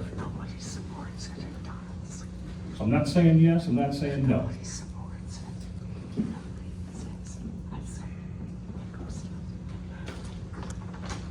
Madam Mayor, question for the attorney. Please. Where does this put us, Mike? Since the resident has an application in? So, I don't know when the 2 issues were brought in relation to each other. In other words, when G was first introduced. What concerns me here is that if an application has been made, paid for, progressed, that whether, G is pending or not, the applicant deserves attention. For what it's worth, this goes beyond your question, but for all the reasons that Adam mentioned, I would not encourage you to vote to postpone. I think that what is before you is basically to limit the use to this use, regardless of how it's zoned. This is how it's going to be used. That's what conditional zoning is. You can change it, you can do all kinds of things different after the fact, but if that is done, that gets recorded with the Register of Deeds, and everyone knows that's the only use. Can I ask a question on this? So if this was to occur, is he gonna get his money back? If what Or is to occur. if we were to postpone this entire thing and make him wait, is he gonna get his money back for the application that he filed with the city? Well, that's up to council. Council can waive fees, not up to me. I mean, we've already went through the proper procedures, we've held the necessary meetings and things like that, so in this instance, we wouldn't recommend that, but Right, obviously I'm you just guys trying have the to- ability, yeah. Trying to figure out the dynamic here, okay? Madam Mayor? Yes. May I speak? Yes. Okay, I'm always real blunt, so here goes. First of all, this is not a voting meeting, from what I understand, correct? Correct. Okay. When approaching, my fellow council member over there, respect, I think it should be given, as we respect everyone in this room. It's not the first time disrespect has been shown, and I really would appreciate it if we show respect to it. That's just me. I think that the way I feel about this is that this is a residential that's in a LC, okay, that is now, from what it sounds like, gonna be rezoned for someone to sell it in order for somebody else to have to come back to us to refix it. Was just kicking the can down the road, but I'm willing to, do what I gotta do at the proper time, so thank you. So because there's a motion and a second on the table, my discussion items are on the first portion of this. The questions that I have, so do I need to ask those after we vote?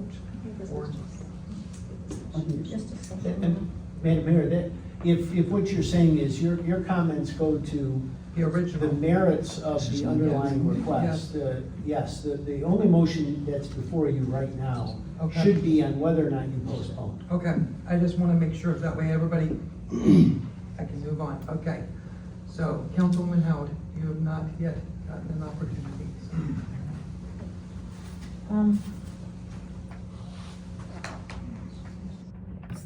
Okay, my mic is not working. Just Sorry project. about that, it's been going all night, it keeps going off, so. I tend to, thank you, I agree with Mike that if someone's paying for something, I don't know that we have the right to postpone that. And I do see merit in what Tom's saying too, so it's conflicted.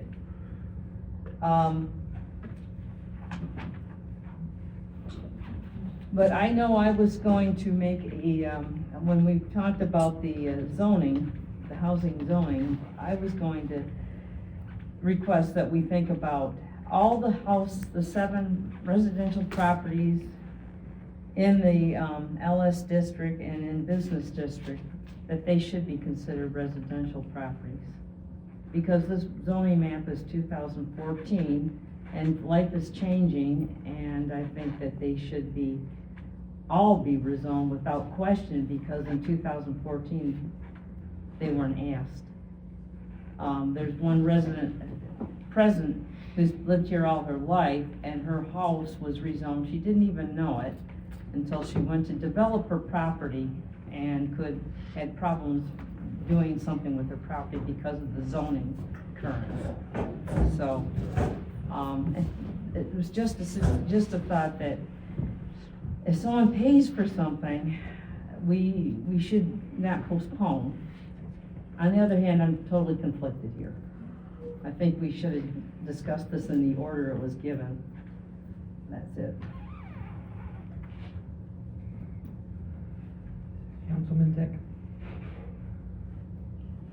Oh, I believe he's paid his fees. We own the right to consider it, listen to Adam for the merits and such.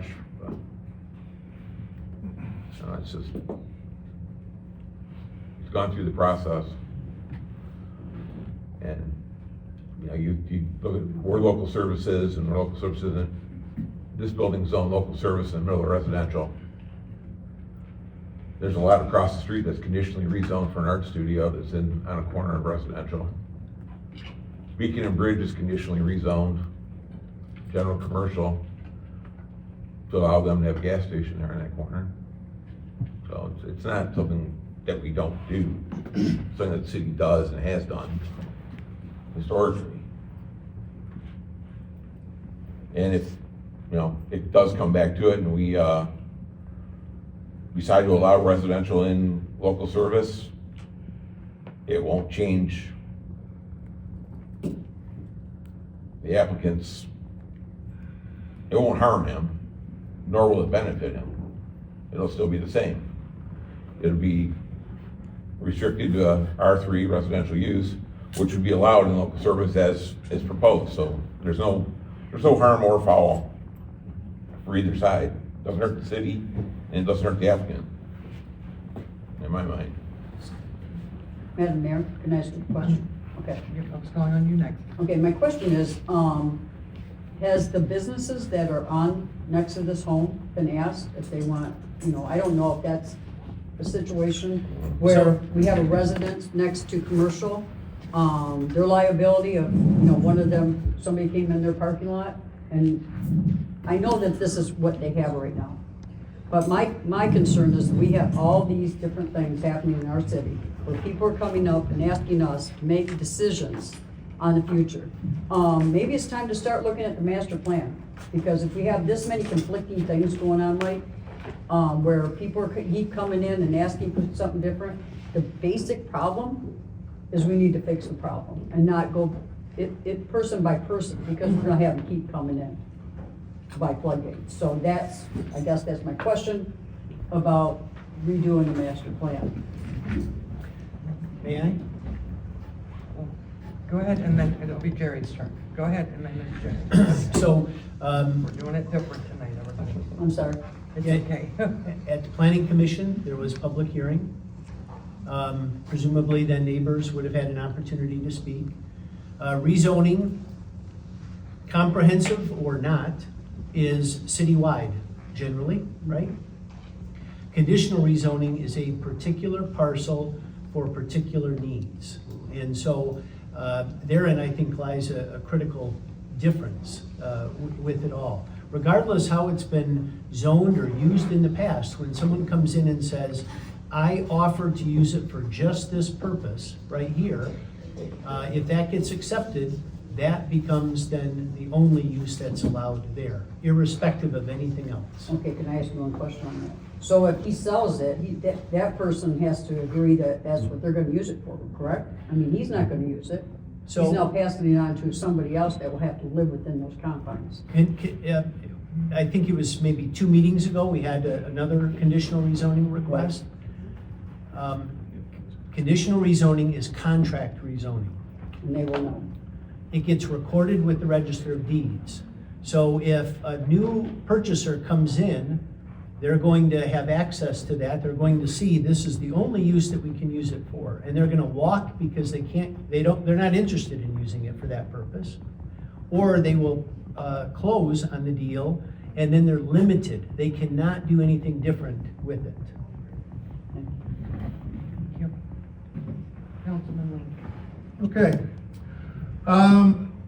The property was purchased 2019, I believe, was what and Actually, purchased in 2015, so long man contract that issued before. And at that time, it was, and I think I asked this question to Adam, it was zoned at that time LS at the time of the purchase.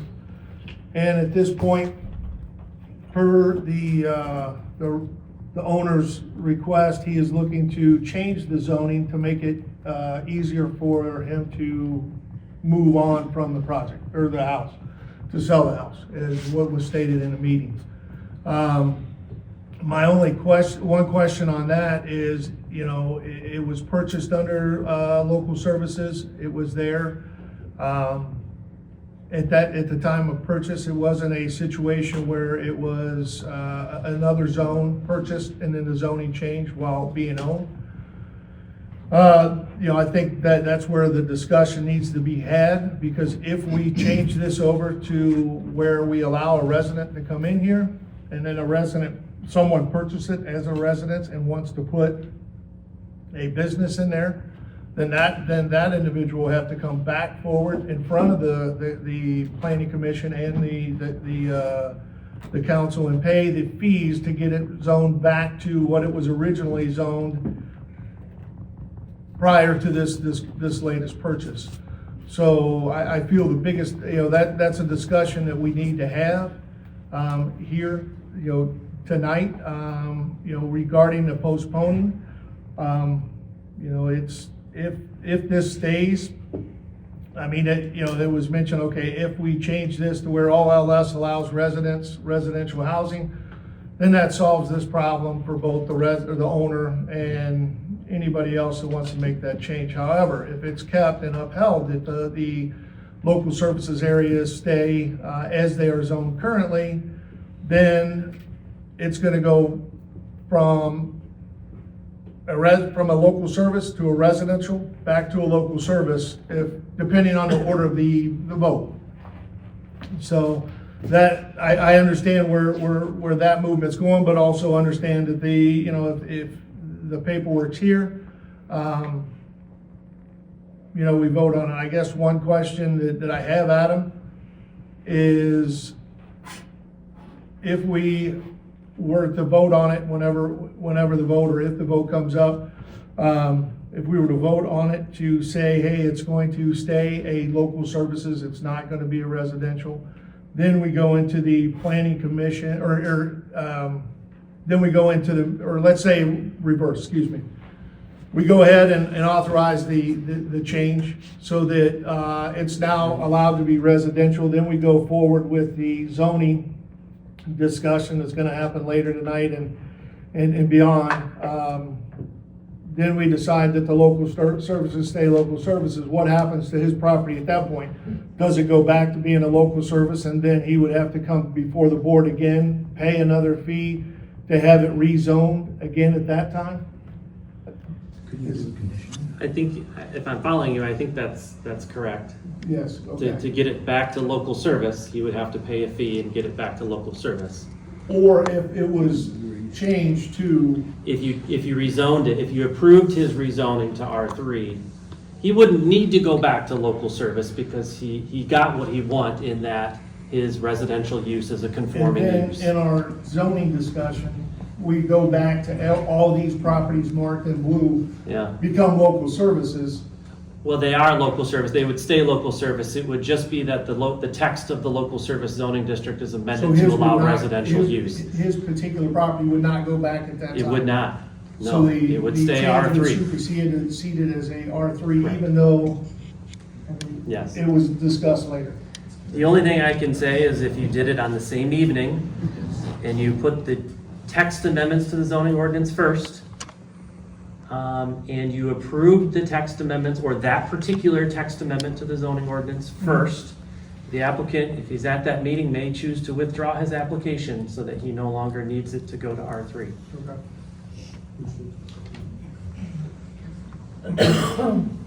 Yes, sir, Mr. Morgan?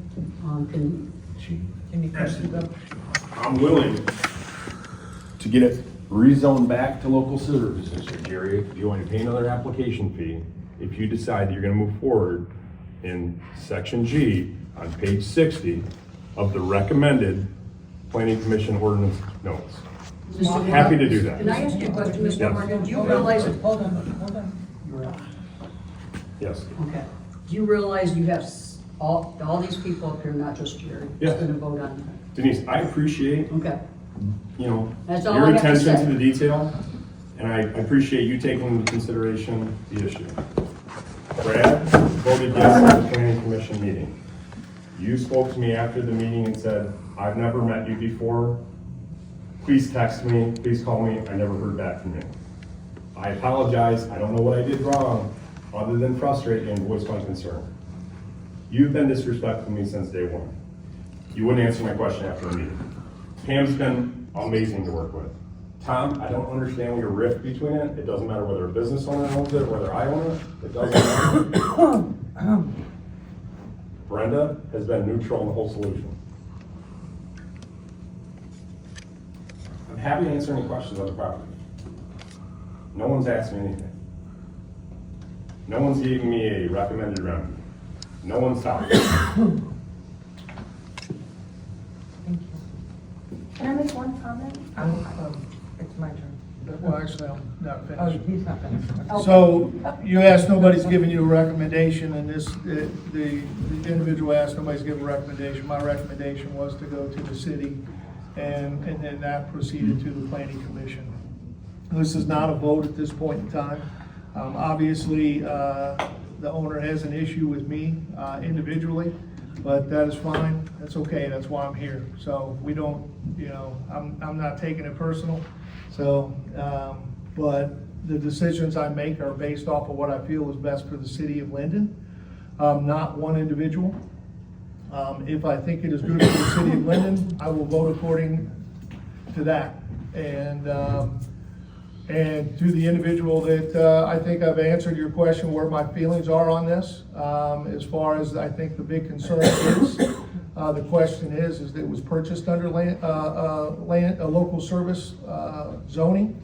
It was requested to be changed to make it easier to sell because I believe in the discussions that I've had is in order to get a mortgage, an individual need to have a 25% down payment is the number that I believe was brought up, so that it makes it more difficult for someone to purchase that house as a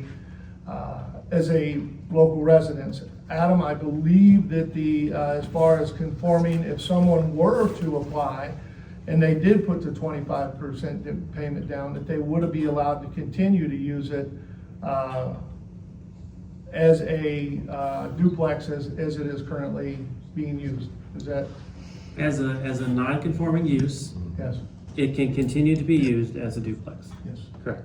So the question at hand is making it easier to sell under, say, standard residential purchases versus it being an LS district requires a 25% down payment. Yeah, that's what the applicant has indicated his intent is. Yes, okay. And my, I guess one question is, what is the advantage, and I've had discussions with Brad on this, as far as what is the advantage to the city to agree with this? What are the disadvantages to the city to agree to this? And if we do, what happens? I guess the biggest problem is another individual purchases a house, they would like to make that a business in one area and a residence on the other. Then they would have to come forward and pay additional money. They would have to pay rezoning money in order to get it zoned back to an LS, so that the individual who purchased the home under LS could sell the house easier. They would have to come back and apply for a rezoning. Correct? Yeah, the disadvantage to the city, looking at it from that perspective. Not really to the city. I don't know that I see a disadvantage, but to the resident, the individual that purchased it, if they wanted to go back to LS, or like the the houses on one side and the industrial on the other side, they would have to come forward and pay that application. Yeah, absolutely. Okay, all right. I don't have any other questions. Okay. All right. Madam Mayor. Nope. Sorry, I'm sorry. Yeah, I haven't done yet. We've been round robin. Okay. So first off, Mr. Morgan, I'm sorry if I have made you feel that I did not care. I actually do care. I actually have been talking to staff about this. There was nothing that I needed to ask you, because you have been very free to tell me your feelings, okay? And I don't mean that in a negative way. It's just the truthful way. But I will also equally ask that when you come up here and you speak to members of this body, these elected officials, that you do so with respect. So I have sat in this seat for a year, and I have never gavelled anyone until I had to gavel you. I have never done it. You can go back over every single meeting. That night I had to do it twice, but I had never done it because I kept asking for you to please let us speak, okay? And so when I'm saying that, I'm actually saying that for moving forward, I am giving you respect. The members of council are giving you respect. Please give it to us back in return. I would like this to be a great communication, okay, moving forward. I'm sorry that you feel the way that you do. I do not want you to feel that way, okay? Now, with that being said, I'm going to ask Adam Young some questions. Okay, Mr. Young, I've asked this before and I want to ask it again because I want to give 2 weeks for us to fully look at every aspect. I saw your wheels turning. I'd like your wheels to turn some more, okay? I would like to know specifically the benefit to the city of doing this. Not the benefit to Mr. Morgan, you understand, not the benefit to the next person down the line, the benefit specifically to this city. And I would like to be able to converse with you over the course of the next 2 weeks to let's see what we can find. Because I know you and I were doing that at the planning commission after the meeting, and I'd like, because that is kind of, as I'm sitting here, that is what I am trying to look at. Completely impartial. My job is to the city of Linden, okay? So that is what I would like to be able to find. Okay? Okay. Thank you. Is there any, yes, Brenda? Yeah. Okay, so, just a few comments. There's a word that I haven't heard yet, and the word is normal. There are a lot of things that come through here that are normal. And we've seen, requests like this before, so I consider this to be a normal request. We can't project the future. We can't, I don't have a crystal ball. I can't say what's gonna happen in the future if the next person buys it, wants to come back and change something. But, I mean, we need to stay focused on the issue at hand, right? The planning commission did their job. They went through all of this information, and they agreed with it. The issue request before us is considered normal, I'll say that again. And we granted changes like this.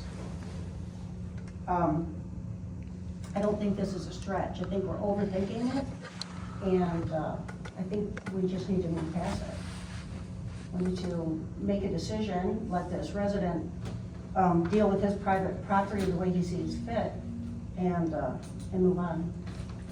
So that's my final comment. Thank you. Any other comments? Just one, Madam Mayor. Yes. The only thing, Jerry, is 210 Oak was approved for the exact same reason.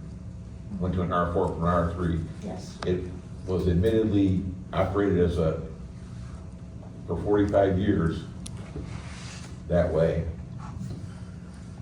And they needed it to be changed to an R4 so they could get a mortgage. Same exact reason. So we have to be careful to turn down one. We've already approved for the same reason. Any further? Yes, and Brad, I had talked to Adam about this, even on that one. That unless everything is identical between the two situations, and his experience in this, that very seldom does that come up, that everything is identical. If it is identical. No, it was just the way you stated it. You can do precedence on one could go to the other one only if all the details are the same. But, so I have had conversations with Adam on that through this time frame, working on trying to make a decision on which way I will.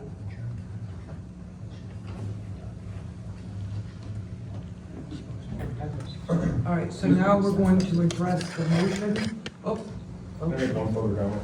yes. Yes, please. I don't want to hire an attorney. I really don't. That is my next step. I don't want the taxpayers of Linden to have time and energy paying the city attorney. It's a private attorney outside of the city's role that you guys pay for probably $400, $500, $600 an hour. It's unnecessary. And that would cost taxpayers of Linden more money. Thank you. Okay. Madam Mayor, I just want to just clarify, because he thinks I'm against him. I'm not. I'm open-minded on this subject all the way. I just think there's conflicting interests. We need to know exactly. That's all. All right. So, May I? We've really gone off script, completely off script. So there's a motion on the table. Yes. The only conversation should be postponed or not postponed. Then, depending upon the results of that motion, do we talk about the merits of this case? We have conflated, we have conflated the two issues. What I had asked earlier, and I misunderstood, I guess, the way it was supposed to go, sorry. Okay, so can we deal with the motion? There's a motion, there's a second. How do we, is it an all in favor, or is it? So it's to postpone. Yes.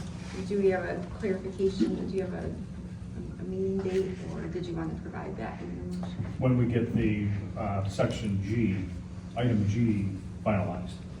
So no specific time Yeah. frame. It's a postponement, it's not a table. When we get G finalized, then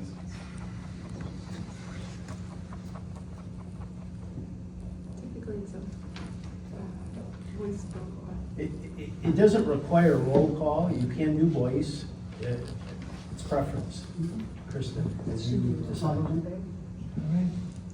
All in favor, say aye. Aye. aye. All opposed? Aye. You know what, let's take a roll call. vote. Okay. That's what we get. All right. All right, Armstrong, No. Link, Yes. Simons, No. Howard, No. Dick, No. Miller, Yes? Hicks. Yes.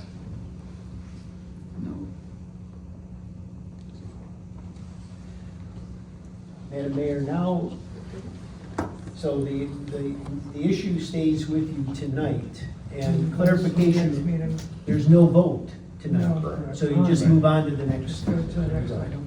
Can we have a Madam Mayor, may we have a quick recess? I'll call a 5-minute recess. Sorry.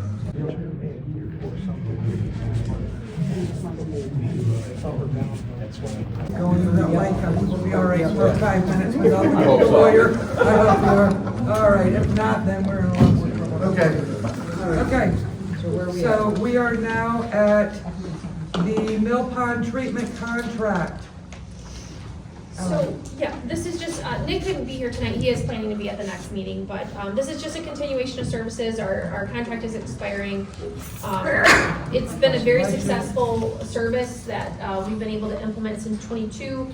I think it was '23 and '24, or '24 and '25, we did see a change in contract as far as price. This year, there's a slight increase and stuff, but, we are recommending for approval at the next meeting, so to continue the services. And you can see in there his treatment plan he has for the upcoming season based on, the year past and what they're predicting for, invasive species this year. And so he'll be able to answer any questions if you guys have anything specific. I'm happy to take that back to him. Thank you. Yeah? Do any residents have any questions on the aquatic nuisance for the Mill Pond? Seeing none. Councilwoman, sorry. I was thinking this way, and I thought I went that way, because you put your hand up and you were supposed to be next. So I just pulled that was great. It's okay. I have to, living on, not on, across the street from the Shiawassee, so I get to watch it. All the neighbors that I know of have loved this program. We've seen a big difference. We're trying to get our kayaks out in it. So that's where I'm at. Thank you. All right, I guess we're gonna go to you, Councilman Dick. It's been a great program. And our kayakers love it. It's opened the river up tremendously. Oh, thank you, Madam Mayor. So it's a great program in terms of wildlife and fish and mussels and things. I mean, point in case, the treatment of the mill pond didn't eradicate the mussels that were right next to the Linden mill. So we know that the treatment is very effective and it's biodegradable and it doesn't harm fish. And the increase in fish has been fantastic. Someone caught a pike out there. It was like totally amazing to see the bass and bluegills and rainbow trout come back and see the wildlife and the ducks again. So I mean, of course we have Canada geese problem, but anyway, there's a lot. The birds have come back and you get to sit there and watch blue herons for the first time. And I saw a blue heron last year, first time in 4 or 5 years. It's awesome. Anyway, that's all I have to say. Thank you. Councilman. Don, just got one question. You've seen the treatment go on for years now. Are you seeing a increase or decrease in weeds and stuff? I mean, is it getting better every year? It's been occurring long before I got here. I do see where early on there's a fresh bloom, and then when they come in and knock it back, it makes a significant difference, in my opinion, but I'm no expert. Okay, so with last year, this year be better than last year? I mean, is it working in a long run? I would think so, but again, I'm not an expert. Okay, that's all. Okay, thank you. That's all. Thank you. Oh, sorry. So when we started talking about this years ago, Pam was in a lot of those conversations, and she's an expert. And she had talked about the weeds that it would kill and the weeds that it wouldn't, for lack of a better way to say it. So, and it's been working really well for years. And that's an observation as well as, what I'm being told. So I love it, and those are my only comments. Thank you. Councilman Link? I believe, Ellen, the only difference, and what I didn't know is there was the inclusion of the wild celery being, to eliminate the wild celery in 2 acres. Where's that, I didn't see where it said that is. I don't know if I could identify it on the map, but Nick could be able to answer that for you. But he's basing that on either, treatment from last year where he's seen something creeping up, or he knows that it's gonna be forthcoming, and so he tries to adapt as he sees and he's out treating. And then Pam, going to your expertise, the wild celery, it can be both beneficial and detrimental, because if it's too much wild celery, it can choke out some of the other native plants. Right. Okay, but if it's at the right percentage, then it'll actually promote more fish and Madam Mayor, may I answer? Okay, so the wild celery, well, it's beneficial. Once the treatment's cut back on those invasive plants and the native plant species started coming back, there are some plant species that are just overachievers. And they're not normally that aggressive, but they're overachievers. They got that space in the water, and so they've sprouted. And celery's one of those things, even though it's native, it's like poison ivy. It can grow crazy. And so that's what they're trying to do, is control it so that some of the other native plants come back. Okay, thank you. And that was really the only significant, I don't know if the exact numbers were the same as last year, but the one increase was including the celery, if I'm correct, right? That was it? Yeah, Okay. and I think that that's an important point to make, is that this is not to kill all the weeds there. It's to allow the native plants to be able to flourish. All right, thank you. And I have no questions. So if there's, We were already here. we did awesome. All right, so if there are no further questions, then I guess we will move on to recording of meetings.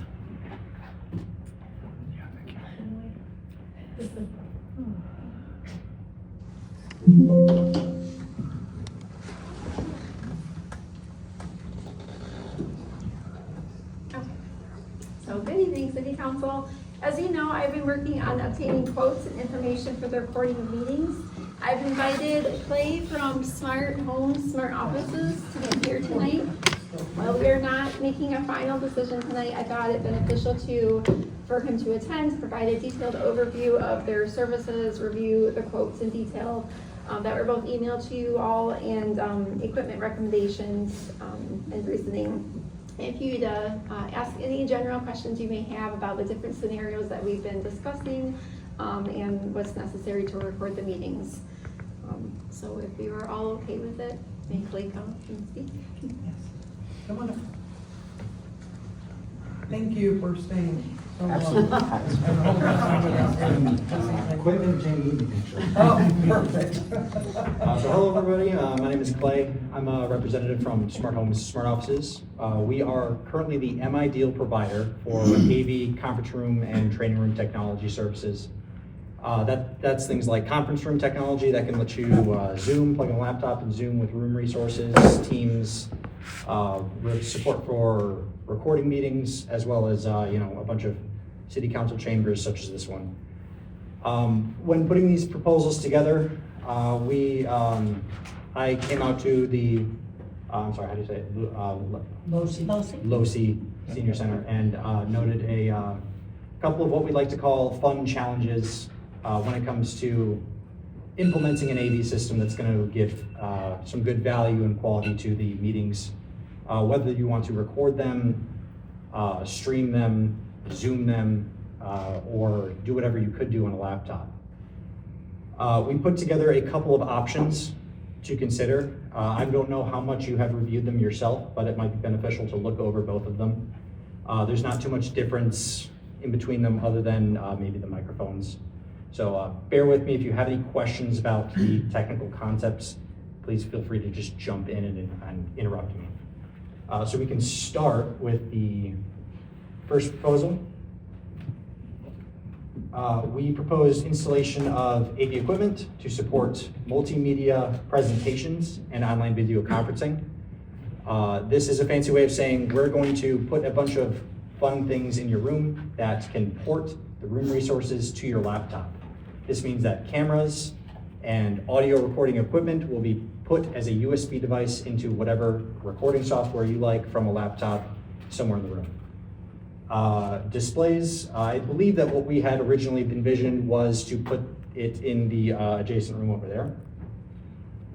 An 86-inch TV behind the board so that people looking at the council members can see a large image displaying the agenda notes, and then a side display for those who are further back and need to see. They can look over the side and see on a smaller, a 65-inch display.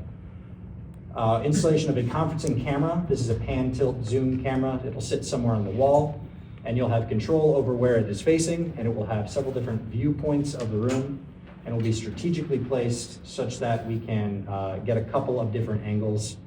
Hopefully one of an audience member coming up to present to the council, and maybe a couple of views of the council as well. Here's where the two proposals will differ. Is in microphones. Having a flexible setup like this is a little more challenging in the AV world because microphones are very, very sensitive instruments. As you can tell, when I get very close to this one, it can start to blow out, and when I get too far away, no one can hear me at all. Our job is to try and find that tightrope walk and ride it perfectly such that it boosts the levels in the room as much as we possibly can without having it feed back through the ceiling speakers. Having mobile microphones makes that a little bit more difficult, which is why we propose gooseneck wireless microphones, one for each board member in this first proposal. So gooseneck just like you're used to now, but what it'll have is a charging base, so make setup and tear down a little bit easier, as well as the supporting infrastructure in the rack to accommodate those. I believe they shouldn't be too much of a difference other than a little indicator light right up here that'll tell you red or green for mute or I'm listening. The speakers, we'll install new stereo recessed speakers in the room so that we can lift your voices to the audience as well as possible. That includes a 2-zone amplifier. And what that means is we can boost your voices a little bit louder at the back without interfering with the microphones. The next item on the list is a Barco ClickShare. This is a device that takes our resources and ports it over to a laptop wirelessly. With AV setups like this, everyone knows you have to plug in an HDMI cable to get the image on the screen. With resources like microphones and cameras, you also need a USB resource. The Barco ClickShare is one puck that wirelessly takes care of both, giving you a little bit of added convenience. The AV system control is a little wall-mounted touchscreen, looks kind of like a small iPad, which will have what we like to call a zero training interface on it. You walk up, you hit power on, the room will configure itself to start a meeting or turn on the displays and prepare itself for you to plug in the puck into your laptop, and off you run it. I believe the other controls for it will be basic camera controls, pan, tilt, and zoom should you need to, presets should you have selected views already, as well as on and off volume control and all the things that should make the need for wireless TV remotes totally obsolete. We hate when those run off. We hate when those run out of battery. And it makes the room a lot more easy and intuitive to use for someone who's coming in for the first time. Housing the equipment somewhere in the room, likely in those cabinets, in an open frame rack that makes it easy to service. And the rest is pretty much boilerplate. We can go over the line items if you wish, but I think it might be better to look at the other option first. So not too much of a difference in the second proposal, other than to give you an option to cut some cost. What we've done is eliminated the need for gooseneck microphones. Having a gooseneck microphone on every seat or in every other seat is a lot to support budget-wise. So our second proposal would be to put a beam tracking ceiling microphone in. There are pros and cons to this. The pros are it makes it super easy to set up because now you don't have to set up really any microphones. Included in that proposal are a handheld and a wireless lavalier microphone should you need to pass one around. And the cons, unfortunately, are the ceiling tracking microphones are extremely susceptible to feedback. So any audio or any voices that are captured by the ceiling microphone cannot be amplified in the room through the ceiling speakers.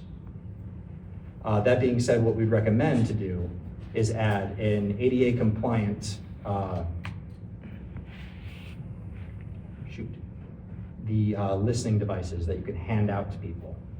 Headphones that audience members can be handed that will feed them from a radio somewhere in the room the voices that are being shared to whatever resource you're using to record or stream or meet online. I believe that's the only difference. The price point dropped significantly should we not need to include all of the microphones. But the cons are, again, no in-room amplification should you not be using a handheld microphone, of which there are not very many. These proposals are, again, super flexible. We're happy to work with you should you have any comments or needs that weren't addressed in these proposals as of yet.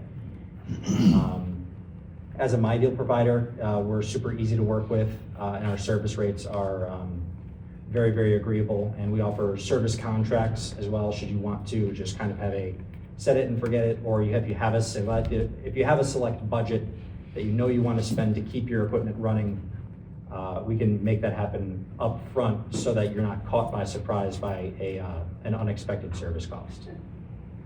I believe there was just one more item on the agenda, which was just for the gymnasium. While I was here, it came to our attention that these projectors were in need of replacement. The connectivity was a bit on the fritz sometimes, so we offered a third proposal to replace these two projectors. Obviously, this is a split room with just brand new ones that would try and fill up the entire width of the screen, as well as replace the cabling infrastructure to keep the connection stable when you plug in a laptop.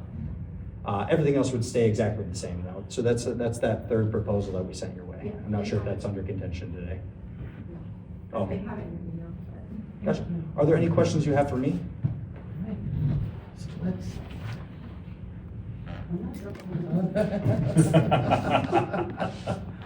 All right, Councilwoman Howard, we're gonna start with The only question I have is, will your equipment, does this equipment include that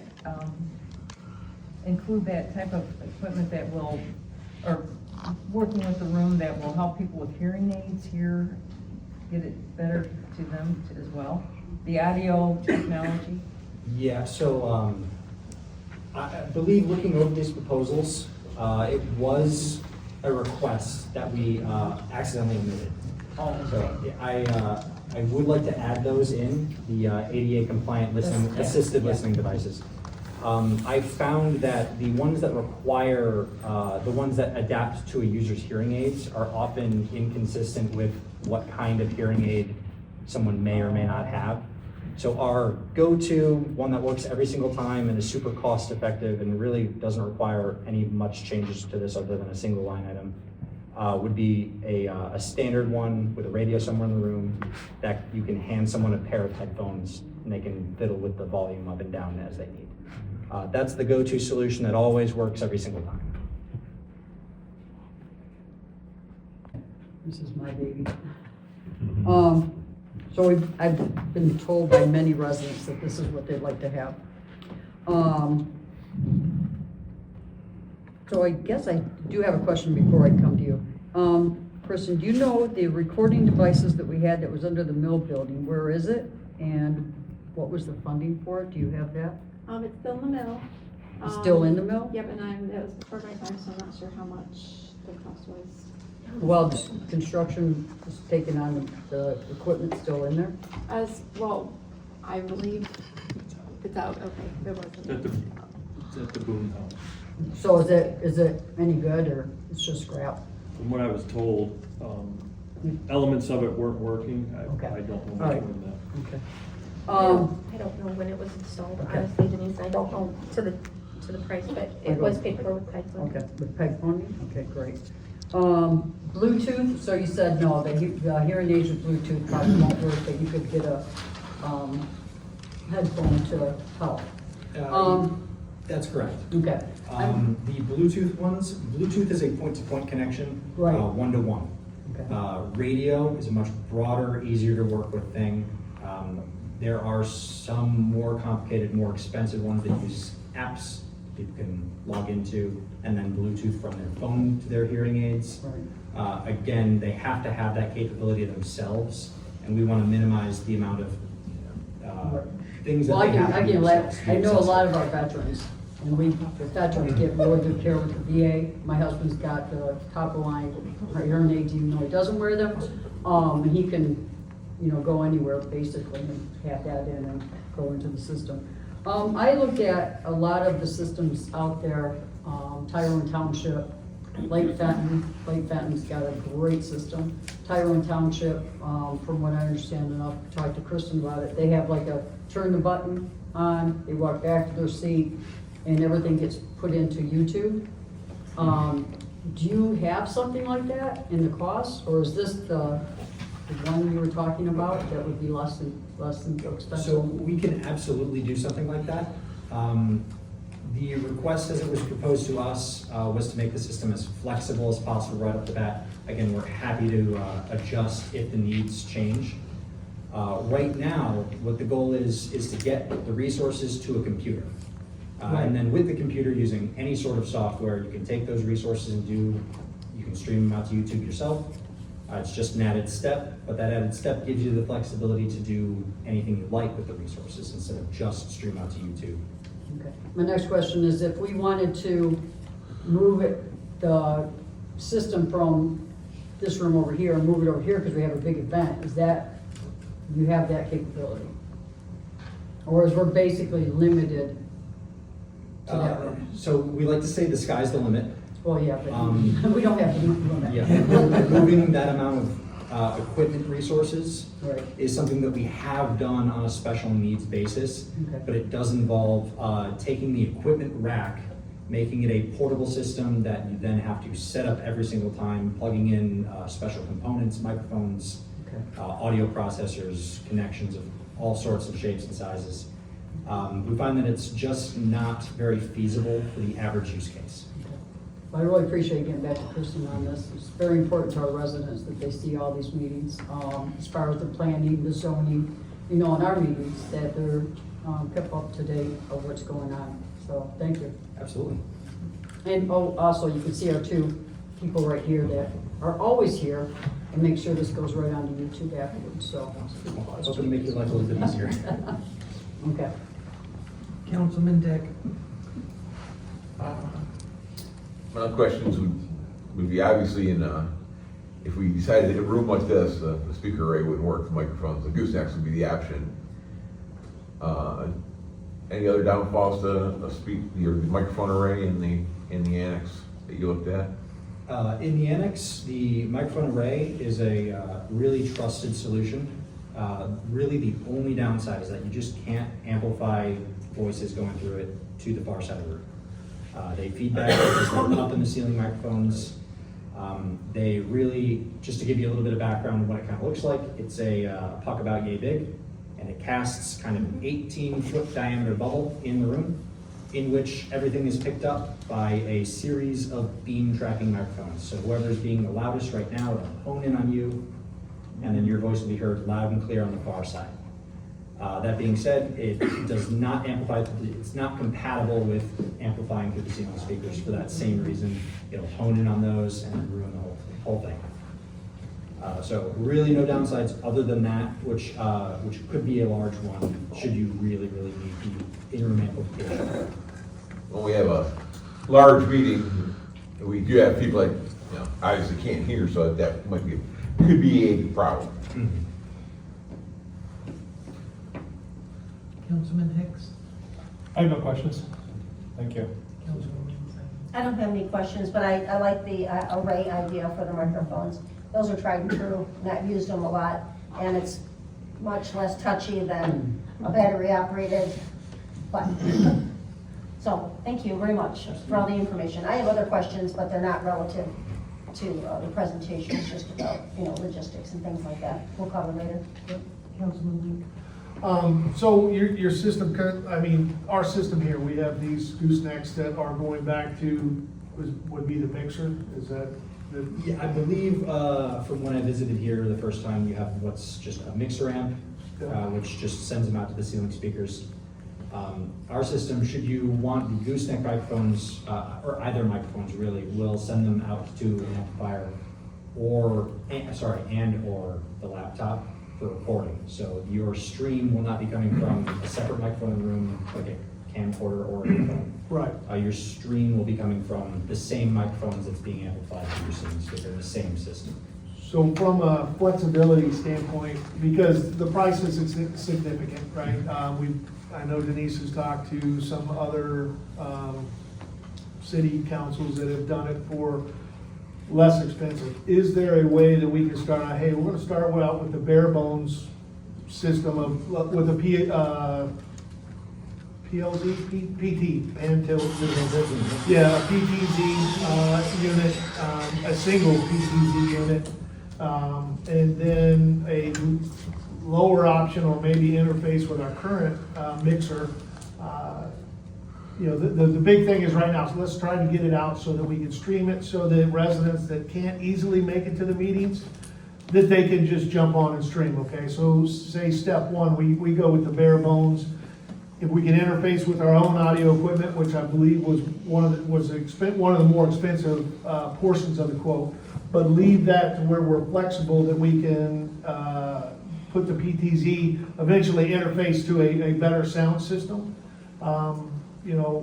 Is there an option to do that to where we can start out at a price point down here, and then after, say next year, the year after, we build it up to where we have a quality sound system, either with goosenecks for each council member, or going with the laser system that's gonna whichever one might work. Is that a possibility to come back and just say, hey, we're gonna partner with you. We're gonna start out here at the bare bones. This may be where we wanna end up, but we wanna start out right here because we don't have infinite Absolutely. resources. So I'm not one of the engineers, Yeah. unfortunately. So interfacing with your current equipment, Yeah, maybe, beyond my ability to say whether or not that's possible. right. I can say on the first glance, my engineers decided to forego that. I can't say if that's because it was impossible or unlikely to yield you with a usable system, Yeah. or if it was because they just wanted to provide you with the best value at this time. But I can certainly bring that up to them and figure out if there's a lower price point that we can kind of engage with. I know certainly there are ways that we can cut back on some of the functionality of the system, provide you with bare bones operation for the time being, and then build on it. Absolutely, we're happy to do that. Because right now, as far as in-room, the speakers are, well, other than the microphones, maybe when the battery dies. But, that's working for in here. The biggest thing is to be able to get this out so it's audible. And I know that the audio is the critical part to getting it out on streaming. But an inexpensive way that we can say, hey, this is what we've got, and we still got what we have, right? But then we can put it out on a stream service with the flexibility to say eventually we would like to get to this point.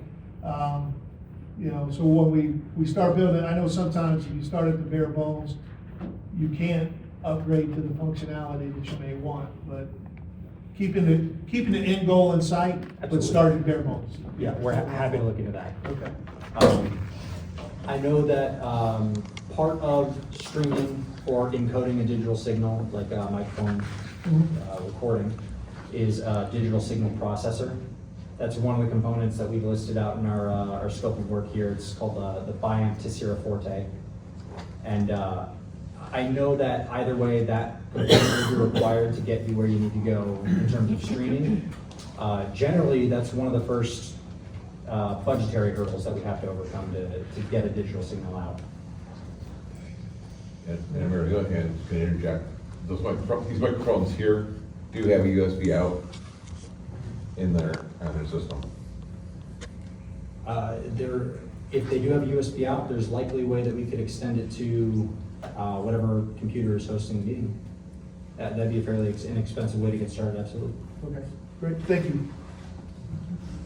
The question that I have for you, all right, so I was speaking about this topic. I took a couple people, to Kristen, a couple companies, and found out about some pet grant, situations here. So essentially, we have to be able to run it on the cable channel pretty continuously with meetings. Does this system that you have built have whatever, because I am not a techie girl, whatever is needed to do what we need to do to utilize PEG grant funding for you? I'm not entirely familiar with all those requirements. Okay. Cable in particular eludes me as just one of the sales Okay. reps. That being said, if you can provide me with what the requirements are, I can make sure that we hit them. Okay. So as long as we can get it out to YouTube, then it's capable of So the being out there. YouTube is, okay, it counts, perfect, that's good to know. Okay. Any further questions from council? Thank you very, very much for coming. Thank you for having me. Thank you.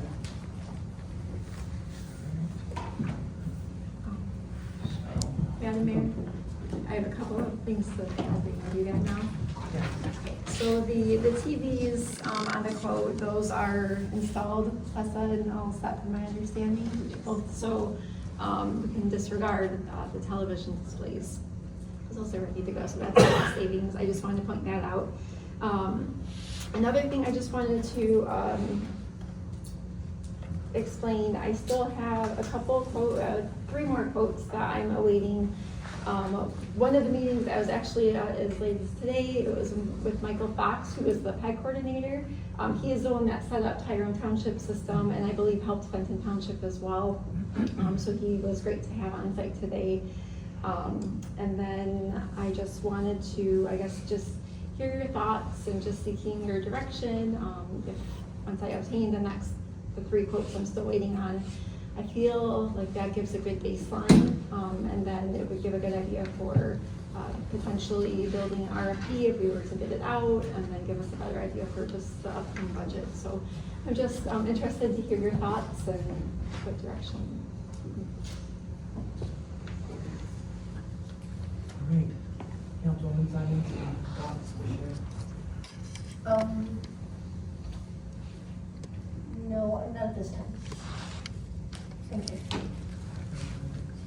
No, I'm sorry, I don't have anything right now. Councilwoman Powell? Not at this time. Can I just suggest that maybe we think about this item? Okay, Councilwoman Miller? I would like to thank you very much, Kristen, because I know you've taken a lot of time, Thank you. energy, Absolutely. being thoughtful about this whole process. So I gotta call you out. You've done an amazing job. Thank you very much. And Ellen, I know you're right there with her, so I appreciate all the information you can get. Thank you. Would it be okay, Kristen, if they take a couple of days and kind of mull? Is that okay? And then via email back to you with their thoughts? Is that okay? Yeah, this is Okay. just, like I said, I'm keeping updated through the whole process. Once I get the other quotes, I can share those, and then we can just keep it a discussion item for budget purposes. Absolutely, thank you, yes. Madam Mayor, Brad? I saw the original equipment in the mill and in City Hall was PEG funded to the tune of somewhere between $80,000 and $90,000 for the original install. But that included, video conferencing in the manager's office. That included, displaying TVs, running the cable channel in the City Hall and various things there on top of the mill project. So we're going in the right direction this way. Thank you. Yeah, and I would say, Kristen, I mean, I apologize for not giving you the direction, because it's kind of like, hey, we want video equipment, and then it comes in, well, that's too expensive, and right, okay. But the idea would be to keep it down as low as possible, right? Even with PEG grant funding, because we don't want to eat up the entire PEG grant funding budget, right? At least not this year, maybe over the next several years. But I guess if we can get a quote back on, hey, this is the bare bones, possibly interfacing our current mixer microphone system with the cameras and the streaming software or equipment, but trying to maintain a minimum budget on this, 50,000, 40,000. I mean, I'm thinking more along the lines of, is there a $10,000 option? And if we can, because even at 50,000, I don't know that I would be willing to basically cut our PEG funding and surplus in half. Not surplus, but it's money that we could use from the PEG grant. Surplus might not be it's a dangerous statement to make. So, but it's money that we could use PEG grant for. If we could do something, me personally, around, say, we're around the $10,000 ballpark to kind of get the bare bones with the flexibility to build up to a quality system, if that helps you at all. The lowest quote I have right now from one of the other companies just estimated 20. That's the lowest I've seen come in, and that's. And does that replace, probably replacing all, I mean, they're probably looking at, hey, this is, if you wanted to do a replacing the audio similar to what we saw today, replacing audio. So if we could talk to them, say, hey guys, can we interface with what we have? If not, is there a system similar to what we have that's inexpensive that we can use for the time being? And that's how I've gone into these conversations. Listen, I know we're a city, but we're trying to be responsible with taxpayer money and be efficient. I have asked, I think the goal was to leave the system in these 2 rooms. But I did go into it asking what can we use that we have already. The annex has nothing. I mean, I think we had to even do a network drop and do an access point for Wi-Fi. So we're starting from scratch essentially in there. But the question has been asked, and I will continue to ask that. Thank you. Thank you so much for your hard work on this, Kristen. I really appreciate it. All right. Any further questions, comments, concerns? Okay. We're going to move on to evaluations. I brought that topic up, so I will speak on it super fast. So my thought process on, and thank you, sir, for coming. We appreciate you. Thank you. All right, so I brought this topic up for the reason of it.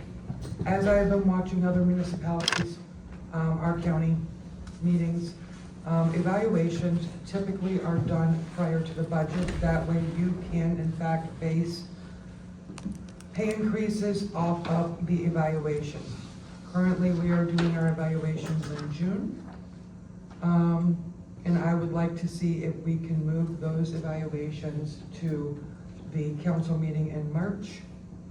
So that way everything is done and can go to staff for budgeting purposes with pay raises. So. Now, are you referencing just my evaluation, because that's the only one, Yes. so it wouldn't be evaluations, it would Yes, just be ma'am, I mine. just didn't want to call Okay. you out. Just to, I just you can didn't call wanna- me I out, because wasn't- that's the only one you're Yeah. responsible for, so. Yes. I just want to clear That that. it is yours, but it is just for the purpose of your pay raise and to get it more in line with most corporations and municipalities where the eval comes prior to the pay increase or the pay ask. So I wanted to put that topic on for council's pleasure and consideration. So I will start with Councilwoman Simon. I don't have any questions. I think that call is up to you, Madam Mayor. Okay. All right. Councilman Hicks? I agree with Brenda. That's Councilwoman Howard? I agree with Brenda. I just think that Ellen does a wonderful job, so no matter when we do the evaluation, mine will still be glowing. It's not meant in Oh, I any way, know. shape, or form to say anything negative about Ellen. It's just meant to bring things. Right, Madam Mayor, I understand. Okay. Councilman Dick? So in the past, it's always been the mayor's call, the mayor's always preferred the former you, so I have no problem with that. I agree. If we got a responsibility for budget, and it's up to you to when you get all this in line to do. I have no problem, no questions. Thank you. I'm the same boat. So that's your call, Megan. All right. Then I will be rolling that out to everyone at the beginning of March so that we can approve it, do it for the last meeting in March. Do you have the form? You want us to send this out? Well, I have a form, but I was looking at creating a new template, Oh, okay. a new form to go with this. So that would, I would think that would be then a council decision that a to change the council decision format. as well? I think that would be something that we would all have to agree Yeah. on, because we just changed the format a couple years ago. Because we used to have a numbering system and it was really difficult, and I got very vague answers. Okay. And so we went to more of a, feedback style that gives council the option to, provide, the necessary feedback that I need to change things that, instead of just very vague, answers. So we just changed, this is one I think that we researched from a couple other communities, that we implemented, but I do think that if the format changes, I do think that it has to be a council decision. Mike? Okay, I was not aware of that because last year we had had that conversation and you said it was the pleasure of the mayor and that Danielle had made the last form, so that's why I don't think that was the essence of the conversation. I think it was more of like when the evaluation happened. It's always happened sometime like in June or something. But if you guys would like to move it, I'm completely okay with that. Or if we want to talk about format changes, I'm completely okay with that. I just want to make sure that we're all on the same page. Okay. So if y'all would like to mull that thought, feel free to email me and we can vote on it if you guys choose to. Well, I just get a little bit nervous about emailing you, right, Okay. and Open Meetings Act issues. My suggestion would be, if you're wishing to do this in March, perhaps just use the old format just for this year.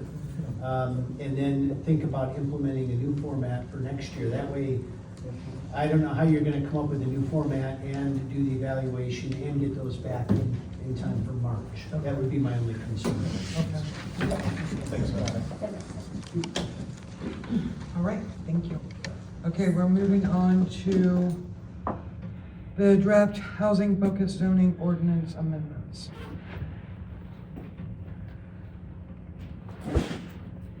Council, I have in your packet a brief introductory letter and the closure of the zoning ordinance amendments. They're dated October 23rd of 2025. This is the version of draft zoning ordinance amendments that's been recommended for adoption by the Planning Commission after they held a public hearing. At the December City Council meeting, it was my impression that you expressed desire to have further discussion of this item. That's why it's on the February, tonight's work session. So I'm open to how you'd like to approach this. I do have, I could, what I have up on screen is just kind of a grouping of the amendments because they're scattered throughout the zoning ordinance. So I've kind of grouped them by topics, and I've come up with 13 topics or components of the amendments. I'm prepared to walk you through each one if that's how you would prefer that we do. I do know that based on conversations that we've had, that I've been a part of with council, that it may be, the council may be interested in making revisions to the proposed amendments in some way, some form, or maybe the council may decide to move forward with some, but not all of the zoning amendments.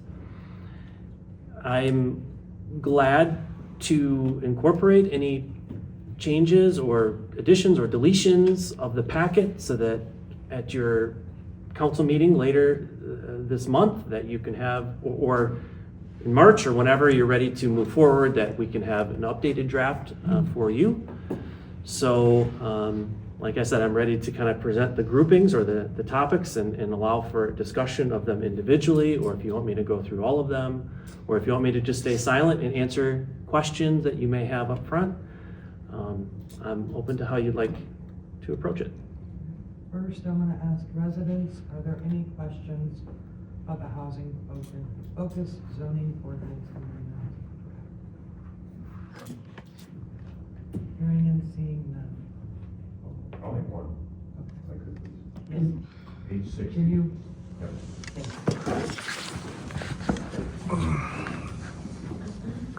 Page 60. Y'all have the document. We pull it up and look at it. I'm sorry? Could we pull page 60 up and look at it? I don't have the ability of doing that. Okay. It's actually page 86 in Actually, I the get packet. Yeah. And the back, okay, of the, Would you like me to go? plan version.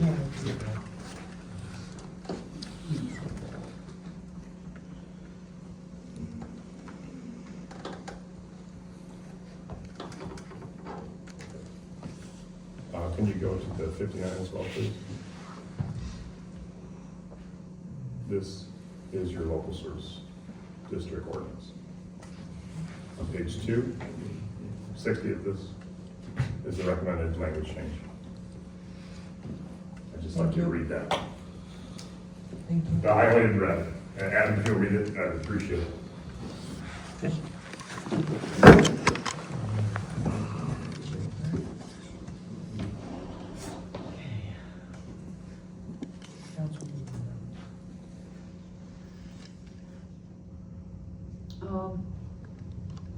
We have a lot to go through. And I really want to be thoughtful in all my questions to you. And to make sure that everything and all the questions I need are there. And right now, I don't know if we have the time to go through all of it. I'm willing to stay and get at everything. I'm gonna leave it to the other council. I'd probably like to take suggestions too. Councilman Dick. Well, with 14 different topics to cover, I don't think we can cover them all tonight, obviously, so we want to pick and choose what we want to talk about. Up to you guys, if you want to look more at the LS, if we don't want to look at the LS, or wherever we want to start, what bite do we want to take? Because I know there's changes that I would like to make, and I think that'll eliminate a lot of the concerns.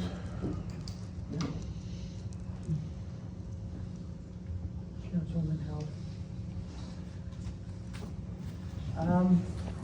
I'm with Brad there that, there's a lot Anthony's, there's a lot here to go through, and we wanna make a good decision. And it's hard to focus when it's later, and we'll be here till midnight. My thought is perhaps we need another extended meeting, special meeting, can we do that? They can, it can be called. Because I know you just have to have a certain amount of days to announce the meeting. 18 hours notice. 18 hours notice, yeah, so I think we should meet, I think we should meet another day on this, just so we can get enough thought, and so we can make good decisions. But it is a lot to take in.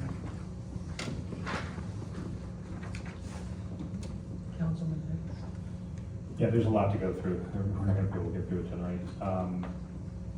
Our next work session, I don't think we have a whole lot logged on that session. We have a full vote tonight. We need more time to go through this. I'll agree with that 100%. Councilwoman Simmons.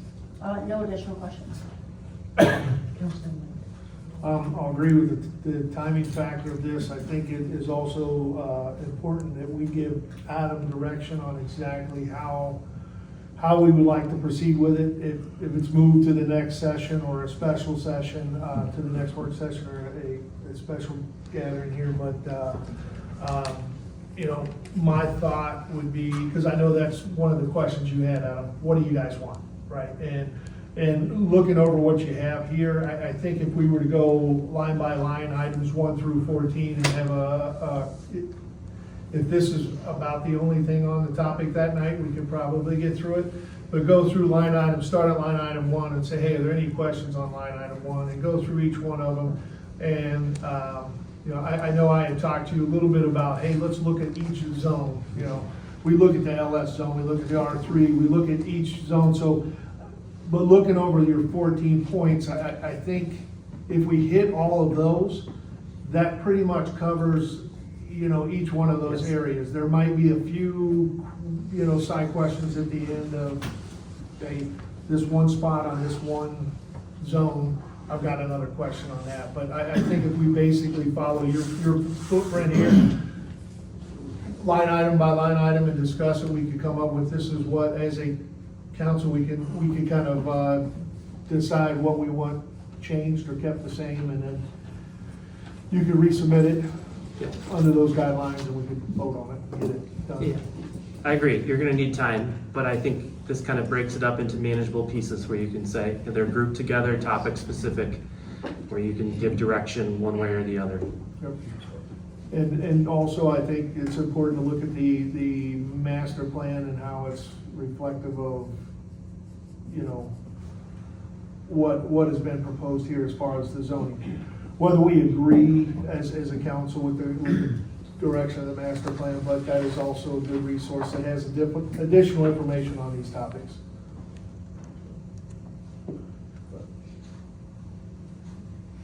So I've got a question that really, it's not really related to this, but I'm just curious. So I was reading through the old planning commission, okay, to kind of see how we got to all these steps, all right? And back in October of 2024, when this first kicked off, there was a meeting held for 30 of a variety of individuals, okay? You know, whether it's business owners, listing developers, or real estate agents. There were 11 that came to that, okay? And that's a lot of how some of these things got identified, from what I was reading, if I'm understanding that correct. Some of the things that were identified as, hey, let's change this, were done there. I would like to know who those people were. Okay. If that's possible. Sure. Yeah. I would appreciate that, just so that I can kind of, because I'm trying to figure out like the method to some of the madness here, for lack of better terminology, at 9 o'clock at night, and make some of it make sense. And then the other thing is the grant. It did appear when I was looking at the grant that the grant is still on the table for this item. Correct. For Mishta? Yes. Thank you. That's all I have. So, what is the consensus? Do we want to go through this tonight, or do we want to wait? We need a motion, Mike, to move it to. Yes. Okay. I would like to make a motion to move this discussion to the next work session, and then try to minimize any additional content on that one so that we're not here, you know, late. So basically move this to the next work session and make this the primary topic at that work session. Can I ask a question on that? Or do I have to? My question is that possible, just to have that one item, or just, Or do to we need a limit? special meeting? Right, or do we need a special meeting? Yeah, we do have budget stuff coming up that we can't really put off, but I think we attempted to try to achieve that tonight, and I think that there were some topics that came up that were floating around last week when we had said, you know, we're kind of heavy on the agenda and stuff like that, and so we were hoping to keep this, because it's really tough to make. Adam he has multiple meetings that he has and commitments to other communities, stuff like that, and but yeah, I mean, we can certainly do whatever council's, you know, pleasure is. I think that, Tom, you had postponed it till this specific meeting for the intent of that. So when Kristen and I are building the agendas and putting the packets together, we're trying to be cognizant of that to give you guys the appropriate time on stuff. So we can certainly try to do that for March as well. But we do have budget stuff that'll be coming up as well. So. Will that be in the? I think that was originally the intent, was to have it at the March. I'll have to confirm with Brooke, so. Yeah, so my motion from last month still carries through, right? Is that correct or no? Because I postponed. You actually specifically said the February work session. Okay. Is there time that we could have this during the week? Well, I think we'll plan to put it on the March, I think as of right now, we'll plan to put it on the March work session, so. So there's a motion. No second yet. I think a second. Is that a voice vote? Better do a roll call. Be safe. Lane? Yes. Hicks? Yes. Armstrong? Yes. Miller? Yes. Howard? Yes. Dick? Yes. Simons? Yes.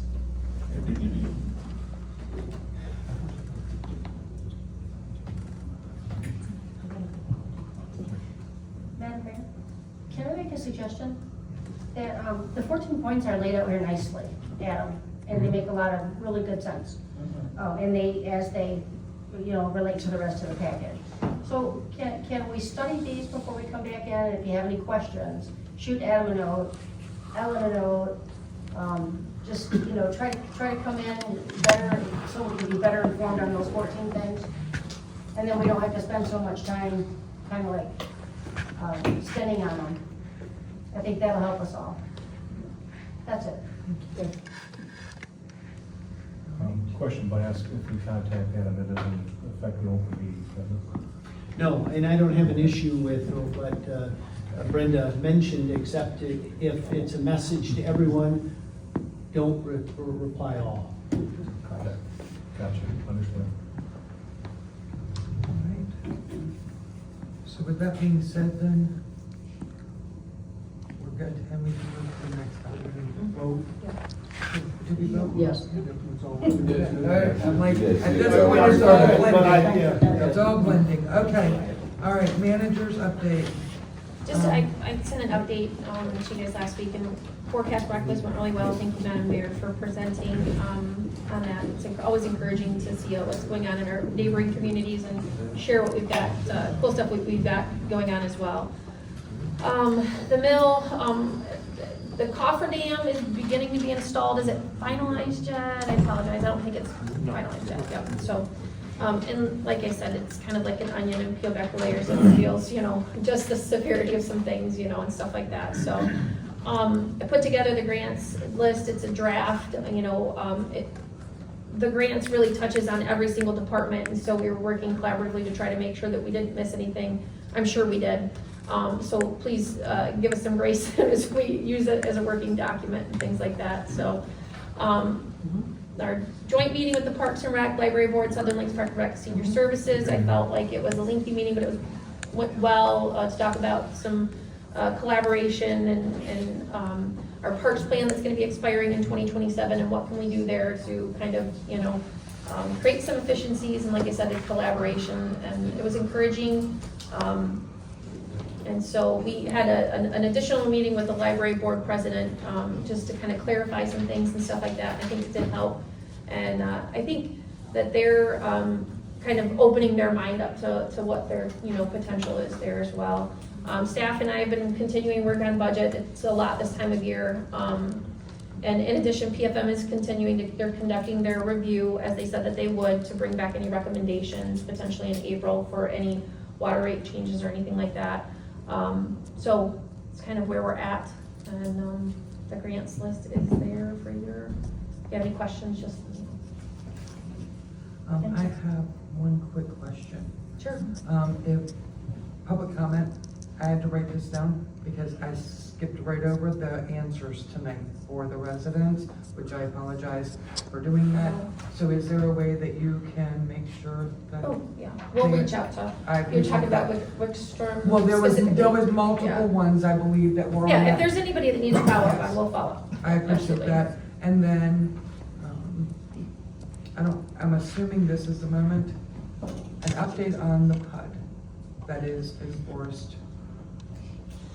Yeah, we had a Whatever that is. Yeah, and I guess, Anna, if you want to give an update, we had a brief meeting that. I didn't attend, but there was a tentative kind of pre-construction discussion with the owner and his engineering representative, which kind of amounted to hey, city, what do we need to do? What additional steps do we need to take? Because they had been working through, I understand, Genesee County Drain Commission and other Eagle and other entities to secure the necessary permits. We put together and reminded them of what was in what was memorialized in your planned unit development agreement, your conditions of approval that included the pre-road survey outlining of costs for construction, and all of that. And we shared that information with the applicant and have not heard anything from the applicant since that time, and that has been at least 2 or 3 months. And their approval is valid for 1 year. And that approval was given, I don't know, I don't recall what month it was, but we can check on that. But, yeah, so they don't have much more time to. I've had a lot of Sure. asks about that particular topic, because I think they're trying to figure out if this is gonna be this spring or what, So if I could just, occasionally, if we could get updated, how about that? Yeah, if we have anything to update you guys, we certainly will, but we haven't been provided any of the number of conditions or any of the number of items that we had requested, so, Very good. yeah. All right. And really quickly, before we move on from the manager's update, is the list of grants, is that kind of on line what you were thinking? I mean, it was great, I appreciate it. I wouldn't spend a lot of time, I guess, going back for like the 5 years, right? You know, I mean, the list, but just that the current status, the ones that are either pending, say within the last year or two, that we have an accurate list of those. You were mentioning you're not sure if everything's on there, but really the focus on that, say, any grants this year, grants from last year, or anything that, I guess would still be pending. Okay. Focus, kind of So- make sure we have an accurate of those. The rest are great information, and it shows the residents that, you know, grants have been applied for. But if one or two are missing there, that they've either been denied or accepted, I don't know if that's true. Okay, I think the motion specifically asked for the past 5 years of plans Yes. that applied for, so that's why we did, so. Yeah. So that would have been helpful, but I appreciate Well, the I staff mean, for. moving forward is, Okay. yeah. My thoughts. Thank you. All right. Any other questions for Ellen? No, thank you, Ellen. All right, we are moving on to council comments and reports. Councilwoman Simons. Well, I don't have any comments tonight. Thank you to the staff. You guys have done a great job. Keep moving snow. Councilman Hicks. I should have maybe asked that during the manager's report or not, but it's Don and Tone. I see we made a payment for the West Ralston Road to Kennedy. Was that our last payment to them? Is it closed now? That, project? I think we have a little bit of retainage we're keeping just to get to spring, but that was, I think, the second to last payment. Can we get an itemized bill of what we had to pay them and if we went over, or, 'cause I know we got like a 10% add-on in there for overages. Did we have to get into that? Not, because it was stated, I remember before I was on council, that if they did not use that overture, that would go back towards the people to adjust the tax rate. Yeah, we can get it. Okay, I didn't know who to ask, so. Yeah, again, if we kept some retainage to see how things green up and all that, it won't be final, but. Okay, yeah, I just saw that it was payment 3, I don't know if we had to do 4 payments or how, but I just saw that on the bills paid last month. So, I appreciate it, thank you. That's all I have. Councilwoman Howard. I just, the Deese's already left, but I just wanted to mention for the council that the Linden School's multi-purpose building there right by the high school has a family open gym calendar, and maybe that's something we could post on our webpage for people who are looking for a free gym that has exercise equipment and stuff like that. It's a family open gym. And they have a great February, it says 12:15 to 2 p.m. every day. You can go in there and use the equipment, and the walking track has different hours. So I know that's a really nice resource over there. And the only other thing is there hasn't been any new news with the mill. I mean, I know the copper dam's going in, but there hasn't been any other findings, so I'm trying to think of it coherently. Well, I mean, I'll have something in my monthly report, Right. any of the latest stuff, but they've been. I was thinking, sorry, Don, I was just thinking like, we were finding that the east wall was worse off than we thought. It's been pretty good since then. Yes. Okay. We haven't found anything else then. Okay. Councilwoman Miller. No, I just like to, again, thank the staff, everyone that's here tonight, for taking the time to come out and listen, and hopefully we can get a lot of stuff resolved. And everybody on the council too, for being so thoughtful. Thank you. Councilman Dick. Great job, the summer this year's been going well, everybody likes it. And Linden would really like the snow ramps up our driveways, so that'd be cool. Added bonus. Those were loved, neighbors are loving them, they actually are commenting on it, you agree with it, so. But you guys are doing great, getting everything plowed out of there, so it's cool. We did get a load of salt today too, so we were pushing close. And, you're not doing anything on Sunday? There's an ice tournament, there's actually ice. Yeah. Pancake breakfast starts at 8 o'clock at Linden Middle School. And then chili cook-off starts at 3, and Fishway. Real ice this year. Finally, I have no comments. I just want to thank staff for all y'all's hard work. Appreciate it very much. Thank you. Thank you guys for all you do. Is there a motion to I adjourn? make the motion to close. Support. Call the meeting at 9:41.